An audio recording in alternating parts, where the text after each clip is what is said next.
अध्याय 721 अज्ञात। लहरदार काले सागर में कोई भी समुद्री जीव इस क्षेत्र के पास आने की हिम्मत नहीं कर रहा था, क्योंकि एक विशाल आकृति दहाड़ रही थी। गहरे लाल रंग के तंतु समुद्र से टकरा रहे थे, लहरें आसमान तक उछल रही थीं। अगर कोई चौकस लोग होते तो वे समझ पाते कि ये दहाड़ आनंद से भरी थी, आज़ादी का जयकारा। छिपे हुए धुंधले द्वीप पर एडलिन थोड़ी स्तब्ध रह गई जब उसकी धुंधली पुतलियों में एक हल्की सी चमक उभरी जो उसके गालों से नीचे सरक रही थी। बगल में खड़ी हेलेन अचंभित रह गई। क्या हुआ एडलिन? आशा, नाग लड़की ने आंसू बहाए और एक आनंदित मुस्कान दिखाई। मैंने वास्तव में इसे अपने दिल की आंखों से देखा है।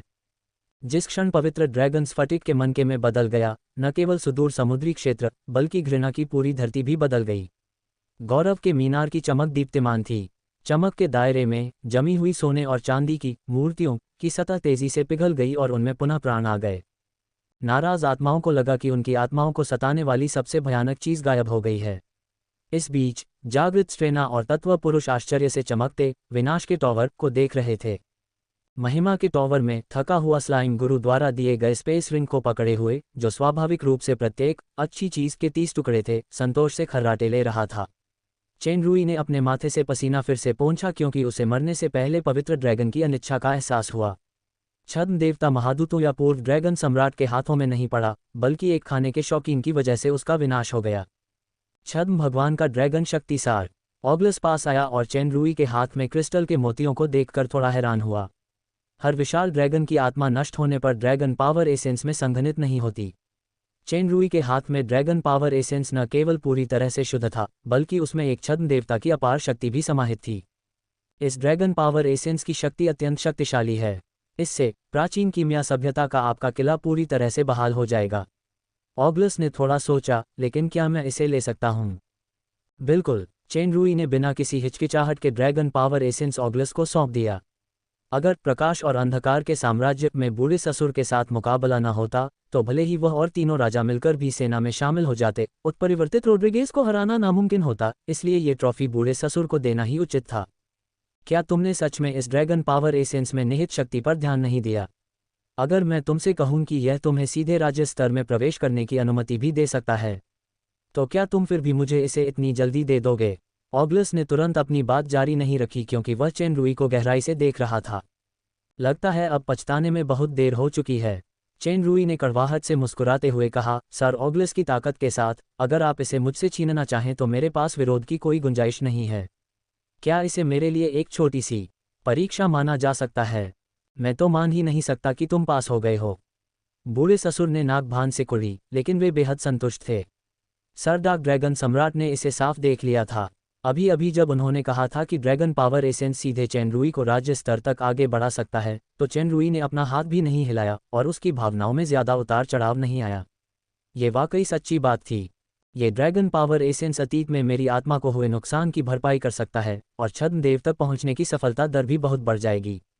चाहे कुछ भी हो, भविष्य में ओलिफियस तुम्हें सौंप दिया जाएगा। मुझे निराश मत करना। समझ गया, चेनरुई ने अपना सिर खुजलाया। दरअसल मेरी अपनी शक्ति प्रशिक्षण पद्धति है। ड्रैगन पावर एसेंस मेरे लिए ज्यादा मायने नहीं रखता। जहां तक कीमिया सभ्यता के महल की बात है, मैं ड्रैगन द्वीप के साथ अगले लेन देन का इंतजार कर रहा हूं।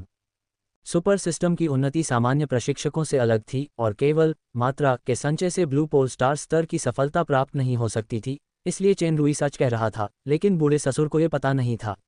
मानव दामाद के बारे में उसकी अच्छी धारणा दोगुनी हो गई।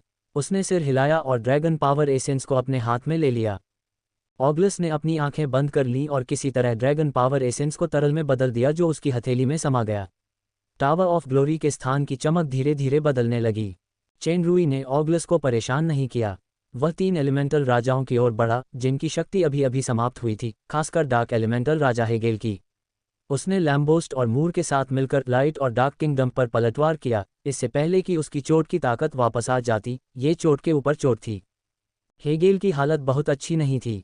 लैम्बोस्ट और मूर हेगेल की चोट को स्थिर करने के लिए मूल शक्ति का प्रयोग कर रहे थे। इसी दौरान एक हाथ आगे बढ़ा और उसके अंदर एक काले हीरे के आकार का क्रिस्टल चुपचाप पड़ा था। अंधेरे मूल का टुकड़ा। हेगेल की आंखें थोड़ी सिकुड़ गईं और उसकी लाल पुतलियां अजीब तरह से चमक उठीं। ये तुम्हारा है, जैसा कि हम सहमत हुए थे। हेगेल मूल टुकड़ा पाने के लिए काला सागर क्षेत्र में गए। स्वाभाविक रूप से वह विनम्र नहीं रहे। जब हीरे के आकार का क्रिस्टल हेगेल के हाथों में आया तो वह अचानक एक बाजूबंद में बदल गया और उनकी बाईं बांह पर दिखाई दिया। अपने सपनों का मूल टुकड़ा पाकर हेगेल अपनी खुशी छिपा नहीं सका, लेकिन उसे अब भी मूल बातचीत की शर्तें याद थीं। दुष्वप्न बैंड के साथ, मेरी चोट अब कोई बड़ी बात नहीं है। हम तुम्हारे दोस्त को बचाने के लिए जल्द से जल्द निकल सकते हैं। चेन रूई ने अपना सिर हिलाया, इस मामले में कुछ अप्रत्याशित हुआ है। ओह, महाराज को अब और कार्रवाई करने की आवश्यकता नहीं है। किनारे पर खड़े मूर को आश्चर्य हुआ क्योंकि उसने सोचा कि इसाबेला से उसकी मुलाकात संयोगवश हुई होगी। क्या ऐसा हो सकता है? चेन रूई के शांत चेहरे को देखकर पृथ्वी तत्व राजा को एहसास हुआ कि उसने गलत अनुमान लगाया था और मुस्कुराया। हेगेल ने भौहें चढ़ाईं। दोनों के बीच ये लेन देन हुआ कि वह चेन रूई के दोस्त को प्रकाश तत्व की मुहर हटाने में मदद करेगा। अब दूसरे पक्ष की मदद से अंधकार मूल का टुकड़ा तो मिल गया था, लेकिन वह मोलभाव करने का वह सिक्का गंवा चुका था जो वह चुका सकता था। वह चेन रूई का एक और एहसानमंद था क्योंकि इस बार वह मुसीबत से बाहर निकलने में सक्षम था। अगाइल, हेगेल ने एक पल सोचा और फिर कहा, अब से डार्क एलिमेंटल्स और तुम्हारे बीच का मनमुटाव दूर हो गया है। मैं तुम्हें डार्क सोर्स पावर भी दे सकता हूँ। बेशक, जो मैंने प्राप्त किया है उसकी तुलना में ये बराबर नहीं है। मुझे पता है कि तुम्हारे पास कई राज हैं, जिनमें सर्वोच्च दानव क्षेत्र की 7 कलाकृतियाँ, तुम्हारी पहचान, तुम्हारा शरीर और भी बहुत कुछ शामिल है। मैं गारंटी दे सकता हूं कि किसी भी हालत में तुम्हारे बारे में कोई राज उजागर नहीं होगा और मैं तुम्हें एक काम करने में मदद करने का वादा करता हूं। बहुत बहुत धन्यवाद महाराज। चेन रूई हिचकिचाया। दरअसल हमारे बीच डार्क एलिमेंटल किंग ने पहले ही अंदाजा लगा लिया था कि वह क्या कहने वाला है। डार्क एलिमेंटल कृपा और द्वेष के बीच स्पष्ट हैं। मैंने पहले ही कहा था कि हम दोस्त नहीं बनेंगे, लेकिन मैं तुम्हारा दुश्मन भी नहीं बनना चाहता। मेरी एक सलाह है, इससे पहले कि तुम सभी 7 कलाकृतियों को पूरी तरह से एकीकृत कर लो, ये बात किसी और को मत बताना, वरना तुम्हें एक अकल्पनीय भयानक आपदा का सामना करना पड़ सकता है। जल तत्व राजा की आंखों में एक नीली रोशनी दौड़ गई। हेगेल, तुम्हारा मतलब है कि वह एकीकृत कर सकता है? हेगेल ने सख्ती से कहा, चालबाजी मत करो। हालांकि तुम और मूर अभी राज्य के खिलाफ लड़ने पर ध्यान केंद्रित कर रहे हो, तुम्हें कुछ तो देखना चाहिए था। मुझे लगता है कि तुमने अपने मन में पहले ही अंदाजा लगा लिया होगा। लैम्बोस्ट उदासीनता से मुस्कुराया, तो मेरा अंदाजा सही है। मूर, क्या तुम्हें इसके बारे में बहुत पहले से पता था? आप लोगों के सामने। मूर ने सिर हिलाया, हालांकि उस समय स्थिति थोड़ी विशेष थी। मूर के शब्द थोड़े अस्पष्ट थे। उसने उस समय शीलांग पर्वत पर चेनरूई द्वारा ग्लोरफिन को खत्म करने और ईश्वर भक्षी मुखौटे द्वारा आविष्ट होने की प्रक्रिया देखी थी। उसने एक बार सोचा था कि चेनरूई बेल्जेबुब राजपरिवार से है। जहां तक बाद में आए दानव ढाल और गिरे हुए देवदूत की तलवार का सवाल है, वह वास्तव में इसके बारे में नहीं जानता था। ठीक है, तो मैं भी तुम्हारे लिए ये राज रखने का वादा करता हूं। लैम्बोस्ट ने गंभीरता से वादा किया और फिर मुस्कुराया। इसके अलावा मैं तुम्हें थोड़ा नीला तारा भारी पानी भी दूंगा। जल तत्वों की बुद्धिमत्ता पर शक मत करना। हालांकि तुमने जहाज पर मुझे इस शर्त का जिक्र नहीं किया, लेकिन मैं समझ सकता हूं कि तुम्हें इसकी ज़रूरत है। इसे जल तत्वों की तरफ से दोस्ती का तोहफा समझो। मैं ज़िद्दी अंधेरे तत्वों जैसा नहीं हूं, और तुम्हारे जैसा दोस्त होना भी तो फ़ायदेमंद है। हेगेल ने उपहास किया और कुछ नहीं बोला। तो फिर आपका बहुत बहुत धन्यवाद। चेनरूई बहुत खुश हुआ और उसका दिमाग अचानक चला गया। क्या होगा अगर मैं सभी 7 कलाकृतियों को एकीकृत कर सकूं? तीनों तत्व राजा एक साथ चुप हो गए। थोड़ी देर बाद मूर बोले, हो सकता है कि सब कुछ खत्म हो जाए या फिर एक नई शुरुआत हो। हम आपको इस बारे में ज़्यादा कुछ नहीं बता सकते। अगर आपकी नियति में सचमुच कुछ करने का साहस है तो स्वाभाविक रूप से उस समय आपको सब कुछ समझ आ जाएगा। ऐसा लगता है कि बहुत सारे रहस्य हैं जो मुझे नहीं पता, जिनमें एलिमेंटल वॉर भी शामिल है। चेनरूई ने व्यंग्यात्मक लहजे में पूछा, मैं पूछना चाहता हूं, अगर मैं लाइट एलिमेंटल किंग से लाइट ओरिजिन फ्रेगमेंट के साथ कुछ बदलना चाहूं तो क्या इससे एलिमेंटल वॉर पर असर पड़ेगा? मूर जोला के 6 एलिमेंट्स टेरिटरी किंगडम के बारे में जानता था और उसे अचानक कुछ एहसास हुआ। आप प्रकाश स्रोत शक्ति का आदान प्रदान करना चाहते हैं। 2 वस्तुएं, प्रकाश स्रोत शक्ति और वायु स्रोत शक्ति। इन दोनों के साथ महामहिम हेगेल द्वारा दी गई अंधकार स्रोत शक्ति के साथ 6 तत्व स्रोत शक्तियां पूर्ण हो जाएंगी। लैम्बोस्ट और हेगेल दोनों ही बहुत अनुभवी थे। उन्होंने तुरंत प्रतिक्रिया दी और एक स्वर में पूछा, मूर, 6 तत्वों के साम्राज्य पर कौन प्रयास कर रहा है? शायद अब तक की सबसे प्रतिभाशाली जादूगरनी। मूर ने चेनरूई की ओर देखा, वह उसकी पत्नी भी है। अगर आपको 6 तत्वों की स्रोत शक्तियां मिल जाएं, तो शायद, मेरा मतलब है, शायद वह सचमुच सफल हो सकती है या उससे भी आगे जा सकती है।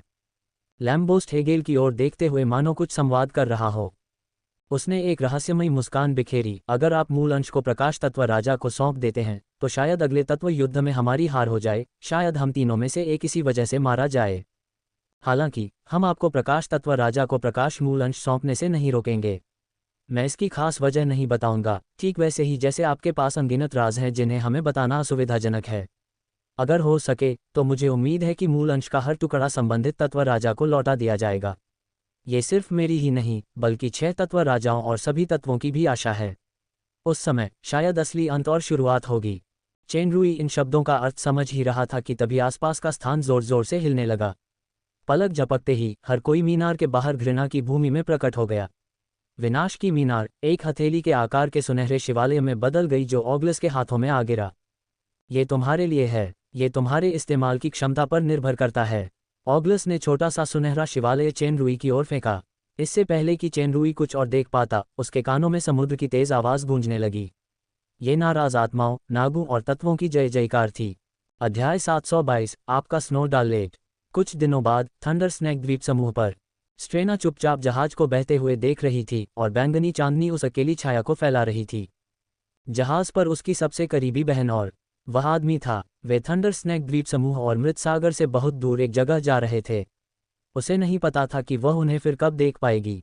वह व्यक्ति जिसने उसे और उसकी बहन को काले सागर के देवता के हाथों से बचाया था, ने चमत्कारिक रूप से दुश्मनों की एक श्रृंखला को हराया, जिसमें डार्क ड्रैगन सम्राट भी शामिल था, जो भगवान के स्तर के करीब था। उन्होंने मृत सागर की असंख्य नाराज आत्माओं को, जिनमें लाखों नागा नायक भी शामिल थे, अंतहीन दुख और पीड़ा से मुक्त किया था। लेकिन ऐसा प्रतीत होता है कि जब उसने उनसे ऐसा करने के लिए अनुरोध किया था, तो वह आपके किसी भी अनुरोध को स्वीकार करने का वादा भूल गए थे। डार्क ड्रैगन सम्राट के विनाश के बाद न केवल वह असामान्य शक्ति गायब हो गई जो समुद्री क्षेत्र के जीवों को एक दूसरे को मारने के लिए प्रेरित करती थी, बल्कि वह रहस्यमय शक्ति भी गायब हो गई जिसने हमेशा समुद्री क्षेत्र के सभी जीवों के अस्तित्व को खतरे में डाला था। ये नागों और जलपरियों सहित सभी समुद्री जनजातियों को बचाने के बराबर था। वह आदमी केवल उस काल्पनिक मूंगा को ले गया जिसका मूल्य समाप्त हो चुका था, तथा निश्चित रूप से एडेलिन को भी, जो स्वेच्छा से उसके पीछे चल रही थी। स्ट्रेना को सचमुच एडेलिन से ईर्ष्या होती थी। कुछ मायनों में एडेलिन अपनी बड़ी बहन से ज्यादा साहसी थी। इसका अफसोस है। पीछे से रानी नागा मोडेस्टी की आवाज सुनाई दी। स्ट्रेना ने भौहें सिकुड़ी और खर्राटे लिए, जबकि वह अभी भी शैतान के जाल के जहाज को घूर रही थी जो दूर एक छोटे से काले धब्बे में बदल गया था। एक माँ होने के नाते मोडेस्टी जानबूझकर अपनी बेटी के मन के जख्मों को उजागर करने की कोशिश कर रही थी। एडेलिन के साथ न जाने का अफसोस। लगता है तुमने कायरता के कारण कुछ गलत फैसले लिए हैं। हो सकता है अब भी तुम उससे उबर जाओ। क्या तुम चाहोगी कि मैं तुम्हें एक जहाज दे दूं? स्ट्रेना की लाल आंखों से अचानक तेज क्यों निकली और उसके हाथ में 6 कटारें थीं। अगर मेरी पसंद गलत है तो मेरी कटार आपको बताएगी। मैं इसे कुलपति पद के लिए एक चुनौती मानूंगी। विनय ने मजाकिया लहजे में व्यंग्य किया और धीरे से तलवारें निकाल लीं। इस बार तलवारें 2 नहीं बल्कि 6 तलवारें थीं। मैंने सुना है कि तुमने नफरत की धरती पर इसका पूरा गहरा अर्थ 6 तलवारें तोड़ना सीखा है। देखना है तुम में कितना सुधार हुआ है। चांदनी रात में ब्लेडों की टकराहट की तीखी आवाज दूर जा रहे जहाज को दूर भेजती हुई प्रतीत हो रही थी। शैतान के जाल वाले जहाज पर एडलिन, जो अपनी माँ और बहन को छोड़कर आई थी, हेलेन की बाहों में लेटकर फूट फूट कर रोई। छोटी मत्स्यांगना राजकुमारी ने भी खूब आंसू बहाए। उसने अपनी लाल आंखों से अपराधी चेनरुई को घूरा। चेनरुई ने मासूमियत से छोटी मत्स्यांगना की घूरती निगाहों का सामना किया। एडलिन ने खुद ही उसके पीछे आने का अनुरोध किया था। अब ऐसा लग रहा था कि वह उस सभ्य लड़की का अपहरण कर रहा है। लाचारी में उसे खुद को आगे बढ़ाकर उसे दिलासा देना पड़ा, रो मत एडलिन। मेरे पास तुम्हें बताने के लिए एक खुशखबरी है। सर ऑगलस ने मुझे आध्यात्मिक मन की आंखें नामक एक अनमोल खजाना दिया है, जो ड्रैगन गॉड आइज का एक व्युत्पन्न है जो तुम्हारी आंखों को फिर से रोशनी दिखा सकता है। एडलिन दंग रह गई। उसके हाथ में पहले से ही 2 ठंडे मोती थे जिनमें ताजगी भरी शक्ति का एहसास था। जब आप बाद में शांत हो जाएं, तो उस पर अपना खून टपकाएं और उसे अपनी आंखों के सामने रखें। वे आपकी आंखों में तरल रूप में परिवर्तित होकर आपकी दृष्टि बहाल कर देंगे। इसके अलावा शाही दिव्य नेत्रों में भी एक विशेष शक्ति होती है, लेकिन इसे सक्रिय करने के लिए आपको अपार आत्मिक शक्ति की आवश्यकता होती है। आपके पास पहले से ही मृग तृष्णा की मायावी शक्ति का एक अंश है, इसलिए आपकी आत्मिक शक्ति का स्तर दानव अधिपति के स्तर तक पहुंच गया है, लेकिन आप अभी भी एक शौकिया हैं। ये वास्तविक दानव अधिपति के साथ अतुलनीय है। आध्यात्मिक मन की आंखों से चीजों को स्वतंत्र रूप से देखने के लिए आपको इस दिशा में प्रशिक्षण पर ध्यान देना चाहिए। धन्यवाद सर अगुइल। एडेलिन को सुखद आश्चर्य हुआ जब उसने दोनों मोतियों को कसकर पकड़ लिया। फिर उसने अपनी आत्मा में ऑगलस की ओर झुककर कहा, धन्यवाद सर ऑगलस। हाँ, ऑगलस ने नागा लड़की को सिर हिलाया, लेकिन उसने दामाद की तरफ एक नज़र डाली, जिससे चेन रुई थोड़ा उदास हो गया। लेकिन बात करें तो बूढ़े ससुर ने वाकई उसके साथ अच्छा व्यवहार किया। टॉवर ऑफ ग्लोरी को ही लीजिए। बूढ़े ससुर ने रोड्रिगेज की छाप को पूरी तरह मिटाने की पूरी कोशिश की और उसे सीधे उस पर फेंक दिया। इस अंतरिक्ष खजाने में वास्तव में रोड्रिगेज के बहुत सारे खजाने थे। दुर्भाग्य से इनमें से 80% खजाने को ऑगलस ने जब्त कर लिया था। बूढ़े ससुर ने गंभीरता से कहा कि शेष 20% उनकी बेटी और दामाद के बीच बराबर बराबर बांट दिया जाएगा। ड्रैगन्स की वित्तीय प्रबंधन प्रतिभा को देखते हुए 20% छोड़ना पहले से ही बहुत बहुत बहुत उदारता थी। यह इस अवधि के दौरान चेन रुई के उत्कृष्ट प्रदर्शन को देखते हुए भी था। अन्यथा शायद उसका आधा हिस्सा खो जाता। उन खजानों के अलावा टावर ऑफ ग्लोरी अपने आप में एक बेहद अनमोल खजाना था। यह एक असली और दुर्लभ अंतरिक्ष कलाकृति थी जिसकी तुलना चेन रुई की छद्म कलाकृतियां भी नहीं कर सकती थीं। पवित्र ड्रैगन रोड्रिगेज ने इसका इस्तेमाल 3 महादूतों राफेल के पीछा से बचने के लिए किया था। चेन रुई की वर्तमान दानव अधिपति स्तर की ताकत के साथ इस कलाकृति पर महारत हासिल करना वास्तव में बहुत मुश्किल था, लेकिन उसके पास गोल्डन फिंगर सुपर सिस्टम था। वर्तमान में टावर ऑफ ग्लोरी को गहन विश्लेषण द्वारा क्रैक किया जा रहा था। धीमी प्रगति के बावजूद सफलता केवल समय की बात होनी चाहिए। चेन रुई की फसल बहुत प्रचुर थी। ग्लोरी टॉवर और खजानों के अलावा उसने जोला के लिए ज़रूरी dark source power, blue star heavy water और फैंटम कोरल की एक बड़ी मात्रा भी हासिल की, जिसकी प्राचीन कीमिया सभ्यता को ज़रूरत थी। उसने डार्क एलिमेंटल्स के बीच की दुश्मनी भी दूर की और वाटर एलिमेंटल्स का पक्ष भी हासिल किया। रोड्रिगेज के कब्जे के कारण डोडो की ताकत एस जोड़ जोड़ तक बढ़ गई, इसलिए वह सबसे ज़्यादा ताकत वाला किरदार बन गया। लौटने के बाद मास्टर रोमन की स्थिति शायद सबसे निचले स्तर पर होगी। जब रोड्रिगेज का विनाश हुआ तो ऑक्टोपस राजा रेड पिपिट को टॉवर ऑफ ग्लोरी में बांधने वाला अनुबंध स्तंभ गायब हो गया। चेन रुई को खजाने से रेड पिपिट की स्पिरिट क्रिस्टल बॉल मिली और उसने उसे ऑक्टोपस राजा को दे दिया जब वह काला सागर लौट आया। इस क्रिस्टल बॉल के बिना ऑक्टोपस राजा की आत्मा पूरी नहीं होती और उसकी शक्ति जीवन भर के लिए स्थिर हो जाती।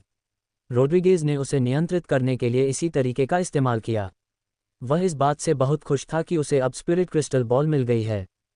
गौरतलब है कि चेन रुई ने पहले ऑक्टोपस किंग के साथ समानता अनुबंध लिंक रद्द किया और फिर स्पिरिट क्रिस्टल बॉल निकाल ली। इस स्थिति ने रेड पिपिट को झकझोर दिया।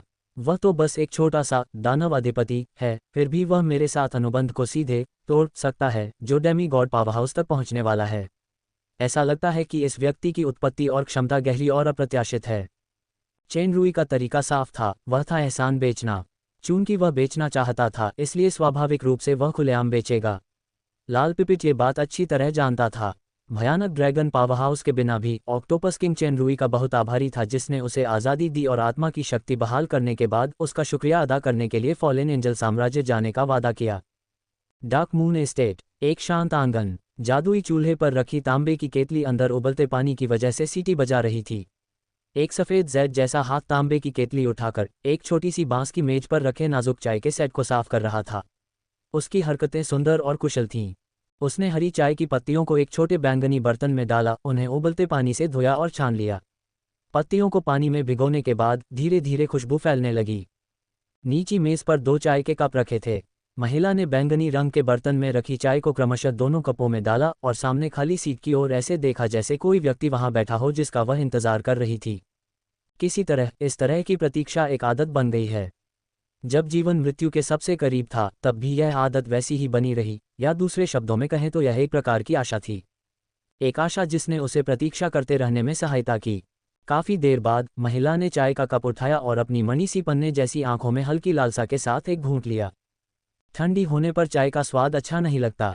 एक आवाज सुनाई दी और महिला के हाथ में चाय का प्याला अचानक कांप उठा। चाय की कुछ बूंदें गिरीं, फिर वह संभली, लेकिन उसकी पन्ने जैसी आंखों के विचार असीम आनंद में बदल गए थे। फिर भी उसकी आवाज़ बिल्कुल उदासीन लग रही थी। तुम कब वापस आए?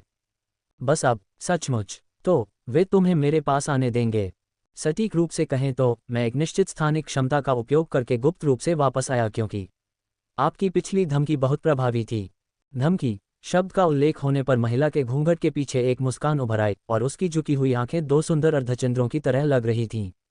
मृतसागर की इस यात्रा से लौटने के बाद मैं पहली औरत होऊंगी जिसे तुम छुओगे, वरना मैं ऑगलस से शादी कर लूंगी और तुम्हें ओलिफियस की तरह मुझे मम्मी कहने दूंगी। उसे स्वयं स्वीकार करना पड़ा कि यह धमकी बहुत जहरीली थी। आखिरकार वह शैतान का फंदा फूल थी, एक जहरीला फूल जिसे फॉलेन एंजल साम्राज्य द्वारा सार्वजनिक रूप से मान्यता प्राप्त है। बैठ जाओ। वह खड़ी हुई, ठंडी चाय को चाय के कप में डाला और पानी को फिर से उबालना शुरू कर दिया। मामला आखिरकार सुलझ गया। एन, पिछली बार आपने मानव जगत के बारे में बात पूरी नहीं की थी, आगे बढ़ें। ठीक है, औरत ने बेफिक्री से सुनते हुए चाय बनाई। दरअसल वह थोड़ी बेसुध थी। पहली बार उसकी बातें सुनते हुए उसके विचार भटक गए। उससे मिलने से पहले वह बहुत प्रभावशाली थी और अनगिनत युवा प्रतिभाएं उसकी प्रशंसा करती थीं। उसने अपनी बुद्धिमत्ता से साम्राज्य को आसानी से अपने हाथों में ले लिया, लेकिन उसके मन में घृणा और घृणा के अलावा कुछ नहीं था। उससे मिलने के बाद, खासकर उसके द्वारा पुनर्जीवित होने के बाद, हालांकि उसका पुनर्जन्म हुआ था, फिर भी वह अपने दिल के दर्द का सामना नहीं कर पाए और चुपचाप अपनी मौत का इंतजार करती रही। कोई उम्मीद नहीं थी, बिल्कुल एक अधूरे इंसान की तरह। अब तक वह एक पूर्ण महिला थी। वैसे अभी नहीं, पर जल्द ही। उसका चेहरा अचानक लाल हो गया जब उसने चुपके से उसकी ओर देखा तो पाया कि वह भी उसकी ओर देख रहा था। इस समय उसका हृदय, जो हमेशा उदासीन और शांत रहता था, तनाव और प्रत्याशा से गुंथकर तेजी से उछल पड़ा। फिर उसके दिमाग में पूरी प्रक्रिया धुंधली सी लग रही थी। क्या वो उसके पास आया था या उसने खुद उसके पास आने की पहल की थी? बस ऐसा लग रहा था कि सब कुछ बहुत स्वाभाविक रूप से हो रहा था, जैसे अब वो उसे कमरे की ओर ले जा रहा हो। इस बार ये निश्चित रूप से सही नहीं था। बिस्तर देखते ही उसे अंदाजा हो गया कि क्या होने वाला है। उसके गाल लाल हो गए थे, लेकिन खुशी के आंसू उसकी आंखों से टपक रहे थे। वह उसकी नज़रों से बच नहीं पाए। आखिरकार एक ऐसा इंसान मिल ही गया। अब मुझे उसके सामने सब कुछ छुपाने की ज़रूरत नहीं पड़ती। अतीत अतीत बन गया था। भविष्य में शैतान के जाल की सुंदरता और जहर अभी भी दुनिया में खिलेंगे। हालांकि इस आदमी के सामने वह हमेशा एक स्नो डालेट ही रहेगी। आपका स्नो डालेट, जीवन या मृत्यु में कोई पछतावा नहीं। अध्याय 723 रेशियो 2 योजनाएं। चेन रुई की वर्तमान मनोदशा को एक खुशी के अवसर के कारण तरोताजा महसूस करना के रूप में वर्णित किया जा सकता है। जैसी उसकी इच्छा थी, इसाबेला उसकी स्त्री बन गई। चेन रुई को आश्चर्य इस बात से हुआ कि वह वास्तव में इसाबेला का पहला आदमी था। वह जानता था कि उस समय इसाबेला को धोखा दिया गया था। इंसानी दुनिया के उस शैतान ने ब्रीज शैडो बूट्स की साजिश रची थी, लेकिन उसने इसाबेला के समर्पण को नकार दिया। हालांकि उस घटना को 100 साल से भी ज्यादा हो चुके थे। पिछले 100 सालों में फॉलन एंजल कैपिटल की एक जानी मानी सोशलाइट के तौर पर कहा जाता था कि अनगिनत पुरुष शैतान के फंदे के फूल इसाबेला के प्यार में पड़ गए, लेकिन वह पवित्र बनी रहीं। बेशक अतीत का कोई आघात था जिसकी वजह से मैडम आंटी पुरुषों से नफरत करती थीं, लेकिन यह अंततः उनके खुद को साफ सुथरा रखने के स्वभाव के कारण था।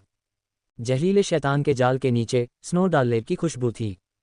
इससे चेन रुई इसाबेला के प्रति और भी ज्यादा स्नेही हो गया, लेकिन उसके मन में एक अहंकार भी था।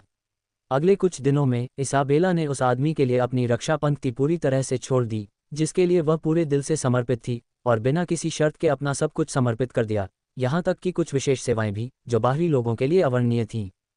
पृथ्वी तत्व राजा एडलिन और हेलेन के आगमन के साथ दोनों की चिपचिपी दुनिया का अंत हो गया। जहां तक बूढ़े ससुर की बात है, छद्म देव स्तर के ड्रैगन पावर एसेंस को एक विशेष अनुष्ठान द्वारा जल्द से जल्द पचाना जरूरी था। इस अनमोल शक्ति को नष्ट होने से बचाने के लिए ऑगलस तुरंत ड्रैगन द्वीप लौट गया। सटीक रूप से कहें तो ड्रैगन द्वीप भी मृत सागर के विशाल क्षेत्र में था, जो सुदूर पूर्व में गहरे समुद्र क्षेत्र का हिस्सा था।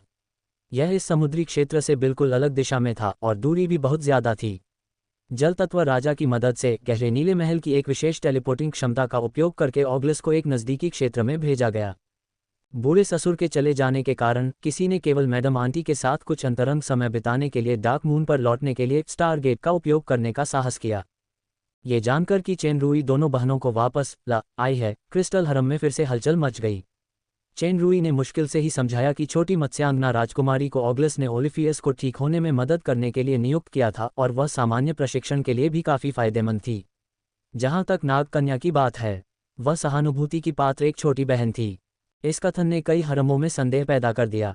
हालांकि दोनों लड़कियों से संपर्क के बाद उनका मानना था कि सबसे संदिग्ध एडलिन, आकर्षक और मनमोहक सायरन राजकुमारी की तुलना में कहीं कम खतरनाक थी। नागकन्या की वर्तमान दृष्टिहीनता अभी तक ठीक नहीं हुई और उसके विकास के उतार चढ़ाव ने भी एथेना और अन्य लोगों की सहानुभूति जगा दी थी। छोटी सक्कुबस दासी ने एक बुरा विचार सोचा कि एडलिन से चेन रुई को अपना बड़ा भाई मानने के लिए कहा जाए और कई भाभियां उसकी देखभाल करेंगी। इस विचार को सर्वसम्मति से स्वीकार कर लिया गया। भाई बहन के रिश्ते ने नाग लड़की को लाभ हानि के मामले में अनिश्चित बना दिया था, लेकिन अंततः वह परिवार में सहज रूप से घुल मिल गई।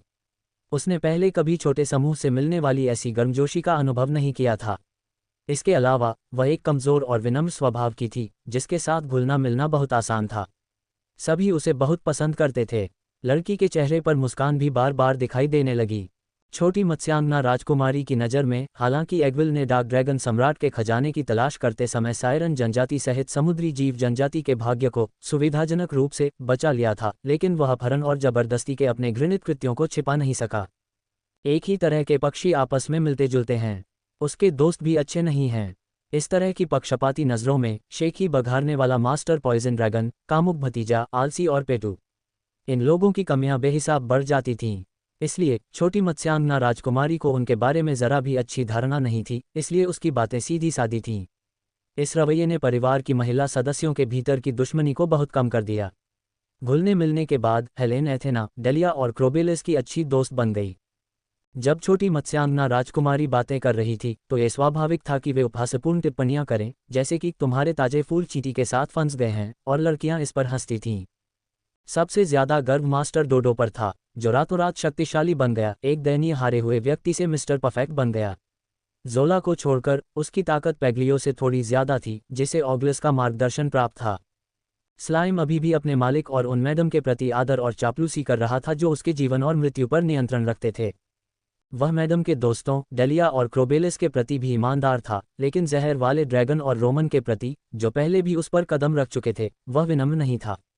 यह अफसोस की बात थी कि युद्ध शक्ति और ताकत दो अलग अलग चीजें थीं। खासकर स्लाइम के साहस और इच्छा शक्ति में कोई गुणात्मक परिवर्तन नहीं आया। पगलियों के साथ एक दोस्ताना लड़ाई में वह प्रतिद्वंद्वी की जबरदस्त गति से डर गया। मास्टर जहर ड्रैगन ने अंत में अपनी हैसियत बमुश्किल बचाई। रोमन भी जहर वाले ड्रैगन की नकल करना चाहता था, लेकिन वह जानता था कि ताकत का अंतर बहुत ज्यादा है।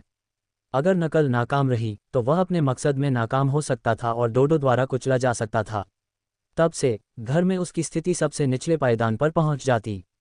इस परिस्थिति में जहर वाले ड्रैगन और रोमन ने असामान्य रूप से कड़ी ट्रेनिंग शुरू कर दी। रोमन वास्तव में दानव अधिपति के स्तर तक पहुंच गया और पगलियों में भी राज्य विहीनता की प्रवृत्ति थी। दूसरे दृष्टिकोण से मास्टर डोडो ने बहुत योगदान दिया। डार्क मून पर लौटकर एक अंतरंग पल बिताने की गुप्त घटना को छोड़कर चेन रूई और इसाबेला के बीच का रिश्ता अब कोई रहस्य नहीं था। हालांकि यह तो पता ही था कि मैडम आंटी देर सवेर बॉस चेन की पत्नी बन जाएंगी, लेकिन जब वह सचमुच सामने आईं तो एक छोटा सा भूकंप आया और क्रिस्टल हरम की कुछ टाइलें टूट गईं। ये ध्यान देने योग्य बात थी कि मैडम आंटी बहुत समझदार थीं। वे अब भी एकांत आंगन में रहती थीं और इस समूह छात्रावास में नहीं जाती थीं। वे कभी कभार छोटी मोटी सभाओं में आती थीं और घूंघट भी पहनती थीं। उनकी बातें और काम संयमित थे और वे सभी लड़कियों और महिलाओं के साथ घुल मिल जाती थीं। कम से कम क्रिस्टल हरम अभी भी ऊपर से सामंजस्यपूर्ण लग रहा था। जहां तक गुप्त रूप से निचोड़ने, रक्त बलिदान, कुल्हाड़ी और जंजीर जैसी घटनाओं का सवाल है, वे अज्ञात थीं। इस घटना की वजह से एक भतीजा हमेशा उस नेता को देखकर हीन स्थिति में रहता था जो सत्ता से लबरेज था। क्या करे, उस समय कौन सोच सकता था कि ये चुटकुले सच हो जाएंगे। वह सचमुच सर अंकल बन गया। संक्षेप में, मास्टर रोमन हाल ही में सचमुच बदकिस्मत रहे थे। गिरे हुए एंजल साम्राज्य महल। लगता है आप आजकल आराम से समय बिता रहे हैं। मैं अब फुर्सत में नहीं हूं। चेन रूई ने महारानी के शब्दों का प्रश्नवाचक अर्थ सुना और उपहास किया। इस महीने वह सचमुच फुर्सत में नहीं था। ऑगलस ने डैनियल को चेन रूई के साथ ड्रैगन पावर एसेंस के लेन देन की जिम्मेदारी के लिए डार्क मून भेजा था। लेन देन की वस्तुएं काली औषधियां और शैतानी फल थीं। डैनियल वह नीला ड्रैगन था जिसे जोला ने ऑब्सीडियन के निर्णायक युद्ध में कुचल दिया था। वह पगलियों का पुराना परिचित था और डार्क मून में रहने वाली काली ड्रैगन जूलिया का पति था। डैनियल को यह देखकर आश्चर्य हुआ कि चेन रूई इतने सारे शैतानी फल और काली औषधियां बना सकता है। जब सुश्री परी ड्रैगन चेन रूई के बगल में विनम्र और प्रसन्नचित दिखी तो नीले ड्रैगन का आश्चर्य उनकी पूजा में बदल गया। वह शाही महारानी डार्क ड्रैगन सम्राट का दामाद बनने के योग्य है। उसे केवल दुर्जय ही कहा जा सकता है। सुश्री परी ड्रैगन हाल ही में बहुत अच्छे मूड में थीं। ऑगलस द्वारा दिए गए ड्रैगन पावर एसेंस की मदद से तत्वों के साम्राज्य की नींव सफलतापूर्वक रखी गई थी। अब बस विभिन्न तत्वों की मूल शक्ति को समझना बाकी था। शुरुआत में किसी भी प्रकार के तत्व की उत्पत्ति को समझने में लंबा समय और बड़ा खतरा लगता था, लेकिन अब 4 प्रकार की तत्व स्रोत शक्तियां थीं, इसलिए यह आश्चर्यजनक रूप से आसान था। उस व्यक्ति को शेष प्रकाश तत्व स्रोत शक्ति और वायु तत्व स्रोत शक्ति प्राप्त करने की भी गारंटी थी। एक बार जब 6 प्रकार एकत्र हो जाते और एक पूर्ण 6 तत्वों का साम्राज्य विकसित हो जाता तो न केवल साम्राज्य स्तर पर प्रतिद्वंद्वी ढूंढना मुश्किल होता, बल्कि उसके पास अर्धदेव से लड़ने की शक्ति भी हो सकती थी। डैनियल द्वारा लाए गए ड्रैगन पावर एसेंस, मृतसागर से प्राप्त नीले तारे के भारी जल और प्रेत मूंगे के साथ प्राचीन कीमिया के सितारों के शहर के गढ़ में क्रिस्टल बीस्ट, असेंबल पपेट और विशाल क्रिस्टल बीस्ट की 3 प्रकार की सेनाओं ने अपना उत्पादन शुरू कर दिया था। दीप आत्माओं की संख्या भी लगातार बढ़ रही थी। हालांकि सितारों के शहर के गढ़ में वर्तमान में एक नियंत्रण सीमा थी जिसमें 20,000 ग्रेमलिन सेवक, 10,000 क्रिस्टल बीस्ट, 5,000 दीप आत्माएं, 1,000 असेंबल पपेट और 100 विशाल क्रिस्टल बीस्ट रह सकते थे। विशाल क्रिस्टल जानवर दानव अधिपति के अस्तित्व के बराबर था। अगर वह उनमें से 100 बना सकता था तो अकेले उसकी उच्च स्तरीय युद्ध शक्ति ही दानव क्षेत्र का सबसे शक्तिशाली अस्तित्व होना चाहिए था। हालांकि चेन रुई ने इस अवधि के दौरान यात्रा नहीं की, लेकिन वह वास्तव में इत्मीनान से नहीं था क्योंकि सिटी ऑफ स्टॉस का मामला था, कीमिया प्रशिक्षण पर टेटेनिस की देखरेख। सबसे महत्वपूर्ण बात जो जोड़ना था वह था क्रिस्टल हरम को समन्वित करने के लिए रात में आत्म बलिदान करना। अगर उसके वर्तमान हरम के कर्मों को उसके पिछले जन्म के ओटाकू के घेरे में डाल दिया जाए तो ये बिल्कुल आकर्षक होगा। लक्ष्य के अस्तित्व के साथ अनगिनत ईर्ष्यालु लोग उसकी तस्वीर को एक स्ट्रॉमैन में बदल देंगे, दिन रात कीलों और तीरों से उसे कोसते रहेंगे। अगर वह उड़ती हुई राख में बदल भी जाए तो भी उसे हरम वाले को मरना ही होगा, जैसे ढेरों शिकायत भरे दोहे मिलेंगे। सचमुच तो आपने बहुत मेहनत की है। महारानी आंखें बंद करके भी सबसे जरूरी बात भांप सकती थीं। इस वाक्य में ईर्ष्या साफ झलक रही थी। किसी ने बिना शर्माए उत्तर दिया, महारानी के लिए काम करना कठिन नहीं है। इस वाक्य से शिया को गुस्सा आ गया। तुम्हें लगता है कि मैं नहीं जानती कि तुम किसके साथ कड़ी मेहनत कर रही हो? एथेना, किया और जोला की तो बात ही छोड़ो, दुल्हन की सहेली ने भी तो अगुवाई की। महारानी को अचानक इस लड़के की भूख को कुछ देर तक रोके रखने का पछतावा हुआ। अगर मुझे पहले पता होता तो मैं उसे डार्क मून पर देख देती, लेकिन वह ऐसा बिल्कुल नहीं कह सकती थी।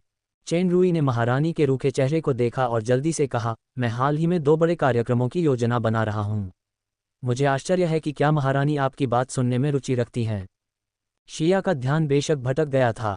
इन दोनों घटनाओं को सुनने के बाद उसने चौंकते हुए कहा, क्या तुम्हें यकीन है कि फॉलन एंजल एम्पायर का मैकेनिकल एसोसिएशन बाकी दोनों साम्राज्यों के बराबर की प्रतिष्ठा रख सकता है?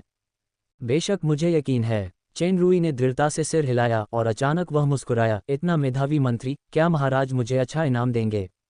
शिया ने देखा कि उस आदमी की नज़र उसकी छाती पर खुले गले की तरफ जा रही है और उसका चेहरा थोड़ा गर्म हो गया, लेकिन उसने ठंडे स्वर में व्यंग्य किया, क्या अभी भी कोई बड़ा कार्यक्रम नहीं है? मैं तुम्हें एलिस को उसमें ले जाकर इनाम दूंगी।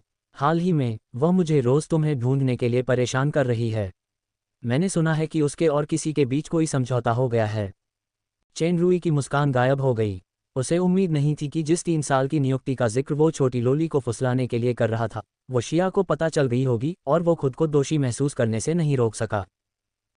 महारानी ने गुस्से से कहा, बकवास मत करो। इस बार एलिस का अच्छे से साथ देना।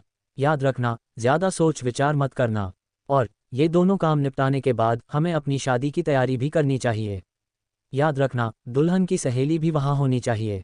उससे कहो कि मुझे उम्मीद है कि वो शादी में कोई गाना बजा सकती है। मुझे the end of the world गाने से भी कोई आपत्ति नहीं है, जैसे कुछ चीज़ें एक जैसी होती हैं। महारानी की बैंगनी आंखों में कुल्हाड़ी जैसी चमक देखकर सर अर्धराजकुमार पति से हर उठे। सचमुच कोई आपत्ति नहीं है। अध्याय 724, दुनिया बदलने वाली चीज़ें। हर जगह हरियाली छाई हुई थी, लेकिन हवा में गर्म सांसें भरी हुई थीं जो धधकते लाल रंग की होनी चाहिए थीं। धुंधला और बुदबुदाता कीचड़ का दलदल पिघले हुए गारे जैसा था, जिसमें भयानक गर्मी थी जिससे नजरें ही धुंधली हो रही थीं। रोमन अपने हाथ में तलवार लिए इस भयावह धुंध भरे दलदल में आराम से चल रहा था। आपातकालीन स्थितियों से निपटने के लिए शरीर की क्रियाओं को समायोजित करने के लिए सुस्त मुद्रा और धीमी गति सबसे अच्छी स्थितियां थीं। उसका चमड़े का कवच पहले से ही फटा हुआ था और उसका शरीर जख्मों से भरा हुआ था, खासकर उसकी छाती और पेट पर भयानक निशान। ऐसा लग रहा था जैसे किसी भयानक जानवर के पंजे ने उसे लगभग चीर ही दिया हो। रोमन की सांसें थोड़ी अस्त व्यस्त थीं, जबकि तलवार पकड़े हुए उसका हाथ अभी भी स्थिर था। अचानक कई डरावनी लंबी आकृतियां आग की लपटों से भरी कीचड़ से बाहर निकलीं और दहाड़ते हुए रोमन की ओर झपटीं। रोमन ने दोनों तलवारें लहराईं और उन आकृतियों की ओर वार किया। तलवार की हल्की नीली रोशनी से हवा में कई बिजलियां कौंधीं। वार के बाद रोमन के शरीर पर और भी जख्म थे और वह थका हुआ सा धीरे धीरे आगे बढ़ रहा था। हवा अभी भी गर्म थी, लेकिन उसके पीछे की क्रूर आकृतियां अचानक अनगिनत टुकड़ों में बदल गईं और बिना किसी निशान के गायब हो गईं। सफ़ेद सफ़ेद रंग को शुद्ध और दोषरहित समझा जा सकता है, लेकिन जब सफ़ेद रंग का ये टुकड़ा पूरे मन में भर जाता है तो इसका शुद्धता से कोई लेना देना नहीं रह जाता। डेलिया अब इसी स्थिति में थी। उसका दिमाग सुन्न था। वह बार बार बेहोश हो जाती थी और काफ़ी देर बाद ही होश में आती थी। उसे चक्कर आ रहे थे, घुटन हो रही थी और जी मिचला रहा था। ये पहली बार नहीं था जब उसे ऐसा महसूस हुआ था। जैसे ही उसकी नींद खुली, उसने खुद को एक चट्टानी चट्टान पर पाया।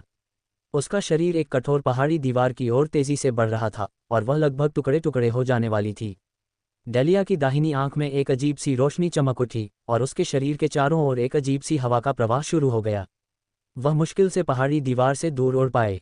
जैसे ही वह आसमान की ओर बढ़ी, उसे एक और चेतावनी का संकेत दिखाई दिया। डेलिया जल्दी से पलटी। कई लाल रोशनियां उसके कंधों के पास से गुजरीं। अपना संतुलन खो चुकी डेलिया ने अपना हाथ उठाया। एक विशाल वस्तु आगे की ओर फेंकी गई, जिसने प्रकाश स्रोत पर सटीक प्रहार किया। एक धमाके के साथ चमकदार आग की चिंगारियां फूट पड़ीं। इसके बावजूद वह एक लाल बत्ती से बच नहीं पाए। डेलिया की दृष्टि और शरीर कांपते रहे और उसकी प्रतिक्रिया बेहद तेज थी। उसने पहाड़ की दीवार पर लात मारी और हमले के स्रोत की ओर उछल पड़ी। यह एक धातु का गोला था जो हवा में 1 मीटर से भी ज्यादा ऊंचा था। इसके चारों ओर काली नलियां थीं। डेलिया की मुट्ठियां तूफान की तरह लगीं और धातु का गोला पल भर में उड़ गया। हालांकि उसने प्रतिद्वंद्वी को परास्त कर दिया, लेकिन तेज गति से चलते समय खालीपन का एहसास फिर से उभर आया, जिससे वह कुछ देर के लिए परेशान हो गई। ये बेचैनी जाहिर तौर पर पिछली बार से ज्यादा देर तक नहीं रही। मुश्किल से अपनी हिम्मत वापस पाने के बाद डेलिया ने अपने शरीर को नियंत्रित किया और आगे की ओर उड़ती रही। काला। हालांकि ये दुनिया रंगीन थी, एलिस को अपनी आंखों में कालापन दिखाई दे रहा था। ये काले क्रिस्टल के सिक्कों का रंग था। काले क्रिस्टल के सिक्के बहते पानी की तरह छोटी लोली के स्पेस कैश बॉक्स में समा गए। कैश बॉक्स की संख्या बढ़ती देख छोटी लोली खुशी से मुस्कुराए। यह उसकी दुकान थी, एक रेस्टोरेंट। हालांकि यह बहुत बड़ी नहीं थी, फिर भी उसके मेहनती प्रबंधन में ग्राहकों का आना जाना लगा रहता था। दुकानदार होने के नाते उसके पास अलग अलग गुणों वाले कई कर्मचारी थे। कुछ खाना पकाने में कुशल थे, कुछ सेवा में कुशल थे और कुछ सफाई में कुशल थे। उसने उनके लिए उपयुक्त पद आवंटित किए।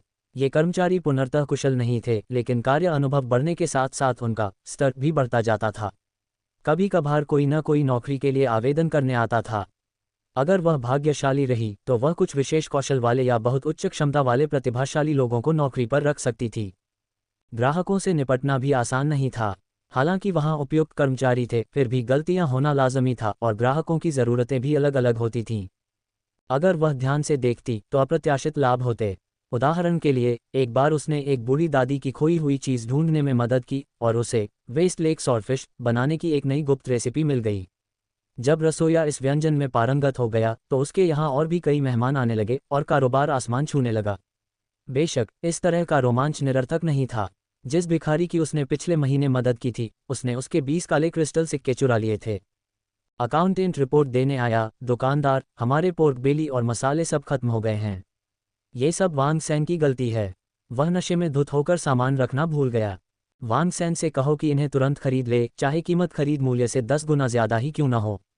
छोटी लोली ने मन ही मन सोचते हुए तुरंत ऑर्डर दे दिया। वांग सैन की अंकगणित की विशेषज्ञता बहुत काम की है और वो बहुत कम कीमत पर मोलभाव कर सकते हैं, लेकिन उनके वाइन एब्यूज में गलतियां होना बहुत आसान है।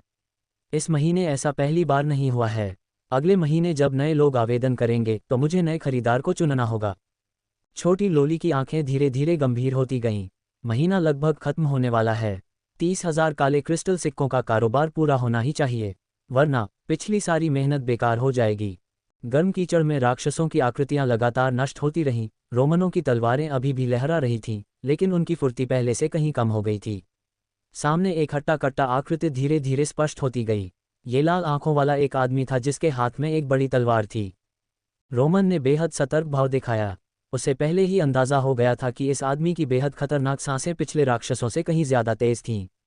इससे पहले कि वह कुछ कर पाता, पलक झपकते ही वह आदमी उसके सामने आ गया और वार कर दिया। ये स्लैश सरल और शुद्ध था। बर्दाश्त नहीं कर सकता। रोमन के दिल में एक सिहरन सी दौड़ गई। वह अविश्वसनीय गति से सैकड़ों मीटर दूर चला गया। ये बेल्फिगोर शाही परिवार की वंशावली प्रतिभा थी। फ्लैश। उसकी बाईं आंख में एक सुनहरी रोशनी प्रकट हुई और उस आदमी की ओर बढ़ी। उस आदमी ने सुनहरी रोशनी की ओर देखा तक नहीं और तलवार की गति निरंतर बनी रही, मानो इस सरल और शुद्ध गति को कोई रोक नहीं सकता। सैकड़ों मीटर दूर रोमन का शरीर अचानक 2 टुकड़ों में बंट गया। हालांकि उन्होंने सतह पर इस तलवार से बचने के लिए फ्लैश का इस्तेमाल किया, लेकिन वे इस तलवार में निहित नियम से नहीं बच पाए। तो रोमन मर गया। डेलिया भी थक चुकी थी। उसकी नज़रों में उसके कई घटक टूटने वाले थे। उसकी आत्मिक शक्ति का क्षय बहुत गंभीर था और इनक्यूबस की आंख भी आत्मिक शक्ति के ह्रास को सहन नहीं कर पा रही थी। पीछे से धातु के दुश्मन के वार से बमुश्किल बचते हुए वह सामने से आ रही चांदी जैसी रोशनी से टकराए। ठंडी मौत की किरणों में उसका पूरा शरीर जमने लगा और पीछे से दुश्मन ने मौके का फायदा उठाकर उसे कुल्हाड़ी से चीर डाला। धिक्कार है। रोमन ने आंखें खोलीं और अपने सिर पर से धातु का हेलमेट उतार दिया। ये तथाकथित बॉस बहुत पागल है। इससे भी बुरी बात यह है कि वह एक मर्द है। मैं किसी मर्द के हाथों मरने को बिल्कुल तैयार नहीं हूं। नेता को एक ऐसी सेक्सी हसीना बनानी चाहिए जो चाबुक वाली हसीना जैसी हो। हाँ, छोटी लोली उत्साहित होकर चिल्लाई, मैंने लेवल पास कर लिया। चेन रेस्टोरेंट के सभी 1 स्टार मिशन पूरे हो गए। क्या नीचे और भी कुछ है? उस आदमी के नैतिक मूल्यों को देखते हुए उसके पास निश्चित रूप से ये सब नहीं है। छोटी लोली ने अपना हेलमेट उतार दिया और उत्सुकता से पूछा, नीचे नहीं का क्या मतलब है? मुझे समझ नहीं आ रहा। नीचे नहीं का मतलब है। रोमन मुस्कुराया। बात पूरी होने से पहले ही उसे अचानक अपनी पीठ पर कांटों का एहसास हुआ। उसने सिर घुमाया और देखा कि डेलिया कुछ ही दूरी पर शांति से उसे देख रही थी। वह आदमी पसीने से तरबतर था और उसने तुरंत अपनी बात बदल दी, मतलब बस अब और कोई स्तर नहीं हो सकता। तुम सब क्या बात कर रहे हो? चेन रूई कमरे में आया। भाई, छोटी लोली तुरंत कूद गई और उसके हाथ को प्यार से पकड़ लिया। फिर उसने अचानक रोमन को घूरते हुए कहा, भाई, इस बुरे रोमन ने अभी अभी श्राप दिया है कि तुम एक आदमी नहीं हो। मास्टर रोमन किनारे पर फूट फूट कर रोने लगे। मिस लिटिल प्रिंसेस, मुझे लगा था कि आप समझ नहीं पाएंगी। जाहिर है वो ईर्ष्यालु है। हमें ऐसे इंसान के प्रति सहानुभूति रखनी चाहिए। चेन रूई ने छोटी लोली के सिर पर थपथपाया और रोमन को खांसते हुए कहा, छोटे रोमन, तुम अभी भी ना समझ हो। मैं यहीं से किसी दिन तुम्हारे लिए सूअर के दिमाग का सूप बनवा दूंगा ताकि तुम्हारी भूख पूरी हो जाए। छोटे रोमन, मास्टर रोमन ने दांत पीसते हुए लगभग छोटी तुम्हारी बहन कह दिया, लेकिन उसकी एडलिन और छोटी राजकुमारी जैसी छोटी बहनें थीं जिन्हें वह आसानी से नाराज नहीं कर सकता था। इसके अलावा वह अपने भतीजे के सिर पर पैर रख सकता था और यनी का जिक्र करके व्यंग्यात्मक ढंग से हंस सकता था। इसलिए मास्टर रोमन को भावशून्य चेहरे से उसकी बात न सुनने का नाटक करना पड़ा। इससे चेन रूई और भी ज्यादा तिरस्कारपूर्ण हो गया। यह अभिव्यक्ति बहुत बनावटी है, जोला से भी कहीं ज्यादा खराब। नेता, डेलिया ने कहा, मैंने अभी जो प्रशिक्षण प्रणाली आजमाई है वह अद्भुत है। यह न केवल आत्मिक शक्ति का प्रयोग कर सकती है बल्कि आभासी प्रशिक्षण भी दे सकती है। अगर मैं प्रशिक्षण पूरा कर सकती हूँ तो क्या मैं उस तरह की इकट्ठी कठपुतली को नियंत्रित कर सकती हूँ? लगभग। चेन रूई ने सिर हिलाया। आपने अभी अभी प्राचीन कीमिया सभ्यता में कठपुतली संयोजन का आभासी प्रशिक्षण पाठ्यक्रम आजमाया है। प्राचीन कीमिया सभ्यता के आदिवासियों में स्वयं ज्यादा ताकत नहीं होती, लेकिन कठपुतली संयोजन उन्हें कम से कम दानव सम्राट जैसी युद्ध शक्ति प्रदान कर सकता है। इस क्षेत्र में आपकी प्रतिभा बहुत ऊंची है और आपने बुनियादी पाठ्यक्रम पूरे कर लिए हैं जो काफी उल्लेखनीय है। अपनी शक्ति से जब तक आप कठपुतली संयोजन की शक्ति को पूरी तरह से नियंत्रित कर सकते हैं, आपकी युद्ध शक्ति दानव सम्राट के स्तर को पार कर जाने की पूरी संभावना है। हालांकि इस प्रकार के नियंत्रण के लिए उच्च आत्मिक शक्ति की आवश्यकता होती है। यदि आप शुरुआती हैं तो वास्तविक युद्ध प्रशिक्षण के लिए ज्यादा चिंतित न हों। किसी भी चीज से पहले नींव तैयार करें। डेलिया की ताकत महान दानव राजा के शुरुआती दौर में ही रही थी। चेन रूई की बात सुनकर उसकी आंखें चमक उठीं। समझ गया नेताजी। भैया, मैंने रेस्टोरेंट का 1 स्टार मिशन भी पूरा कर लिया है। छोटी लोली ने जल्दी से अपनी उपलब्धि दिखाई। है ना कमाल? चेन रूई मुस्कुराई और बोली, बेशक, हमारी एलिस सबसे अच्छी है। 1 स्टार मिशन के बाद 2 स्टार, 3 स्टार और 5 स्टार मिलते हैं, लेकिन क्रिस्टल फीनिक्स अभी भी डिबगिंग कर रही है। उसकी डिबगिंग पूरी होने के बाद आप खेलना जारी रख सकते हैं। सर लीडर, अरे नहीं सर अंकल, यह कोई और नहीं, रोमन ही था। मुझे ये जानलेवा युद्ध का आभासी प्रशिक्षण बहुत पसंद है। क्या मैं यहाँ खेल जारी रख सकता हूँ? दरअसल ये प्रशिक्षण खेल एक खास परीक्षा के आधार पर बनाया गया है। किसी कारण से मैंने इसकी छवि बदल दी। रोमन को चेन रूई की व्याख्या समझ नहीं आई, लेकिन उसे अगला वाक्य समझ आ गया। आभासी प्रशिक्षण को वास्तविक युद्ध के साथ जोड़ा जाना चाहिए ताकि यह ज्यादा प्रभावी हो। मैं बाद में डोडो को तुम्हारे साथ लड़ने दूंगा। जैसे ही स्लाइम का जिक्र हुआ, मास्टर रोमन अचानक मुरझा गए। अब वह डोडो द्वारा तबाह किया गया व्यंजन बन गए थे। नेताजी, मैं आपके दिमाग की कल्पना भी नहीं कर सकती।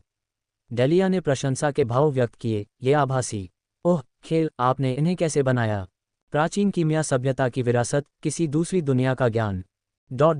और थोड़ा सा दिमाग। चेन रूई ने अपने सिर की ओर इशारा करते हुए कहा, मैं दानव लोक में अकेला व्यक्ति हूँ जिसने प्राचीन कीमिया सभ्यता के जीवन क्रिस्टल में महारत हासिल की है, इसलिए मेरी रचना और भी अनोखी होनी चाहिए। ये फॉलन एंजल साम्राज्य के मैकेनिक एसोसिएशन, डार्क शैडो साम्राज्य के प्राचीन जादुई टॉवर और डार्क शैडो साम्राज्य के पुस्तक संग्रह कक्ष के बराबर का अस्तित्व बन जाएगा। वास्तव में कीमिया सतह से ज्यादा कुछ नहीं है, इसका प्रभाव इससे कहीं ज्यादा होगा। शायद इसकी वजह से पूरी दुनिया बदल जाएगी। अध्याय 725 महारानी। शाम, आकाश में चांदनी धीरे धीरे बैंगनी रंग में बदल गई। महारानी बालकनी में खड़ी थीं, दोनों हाथों से रेलिंग पर टिकी हुई थीं। उनकी खूबसूरत और गहरी काली आंखें पहाड़ से नीचे चमकती छोटी छोटी चिंगारियों को देख रही थीं, मानो वे किसी गहरे विचार में डूबी हों। ठंडी हवा बह रही थी और उसके काले बाल और बड़े वस्त्र को धीरे से पीछे की ओर झटका दे रही थी, जिससे शरीर की पूर्ण रूपरेखा प्रकट हो रही थी। वह शांत भाव से आगे बढ़ रही थी। लिलिस, क्या तुम यहाँ हो?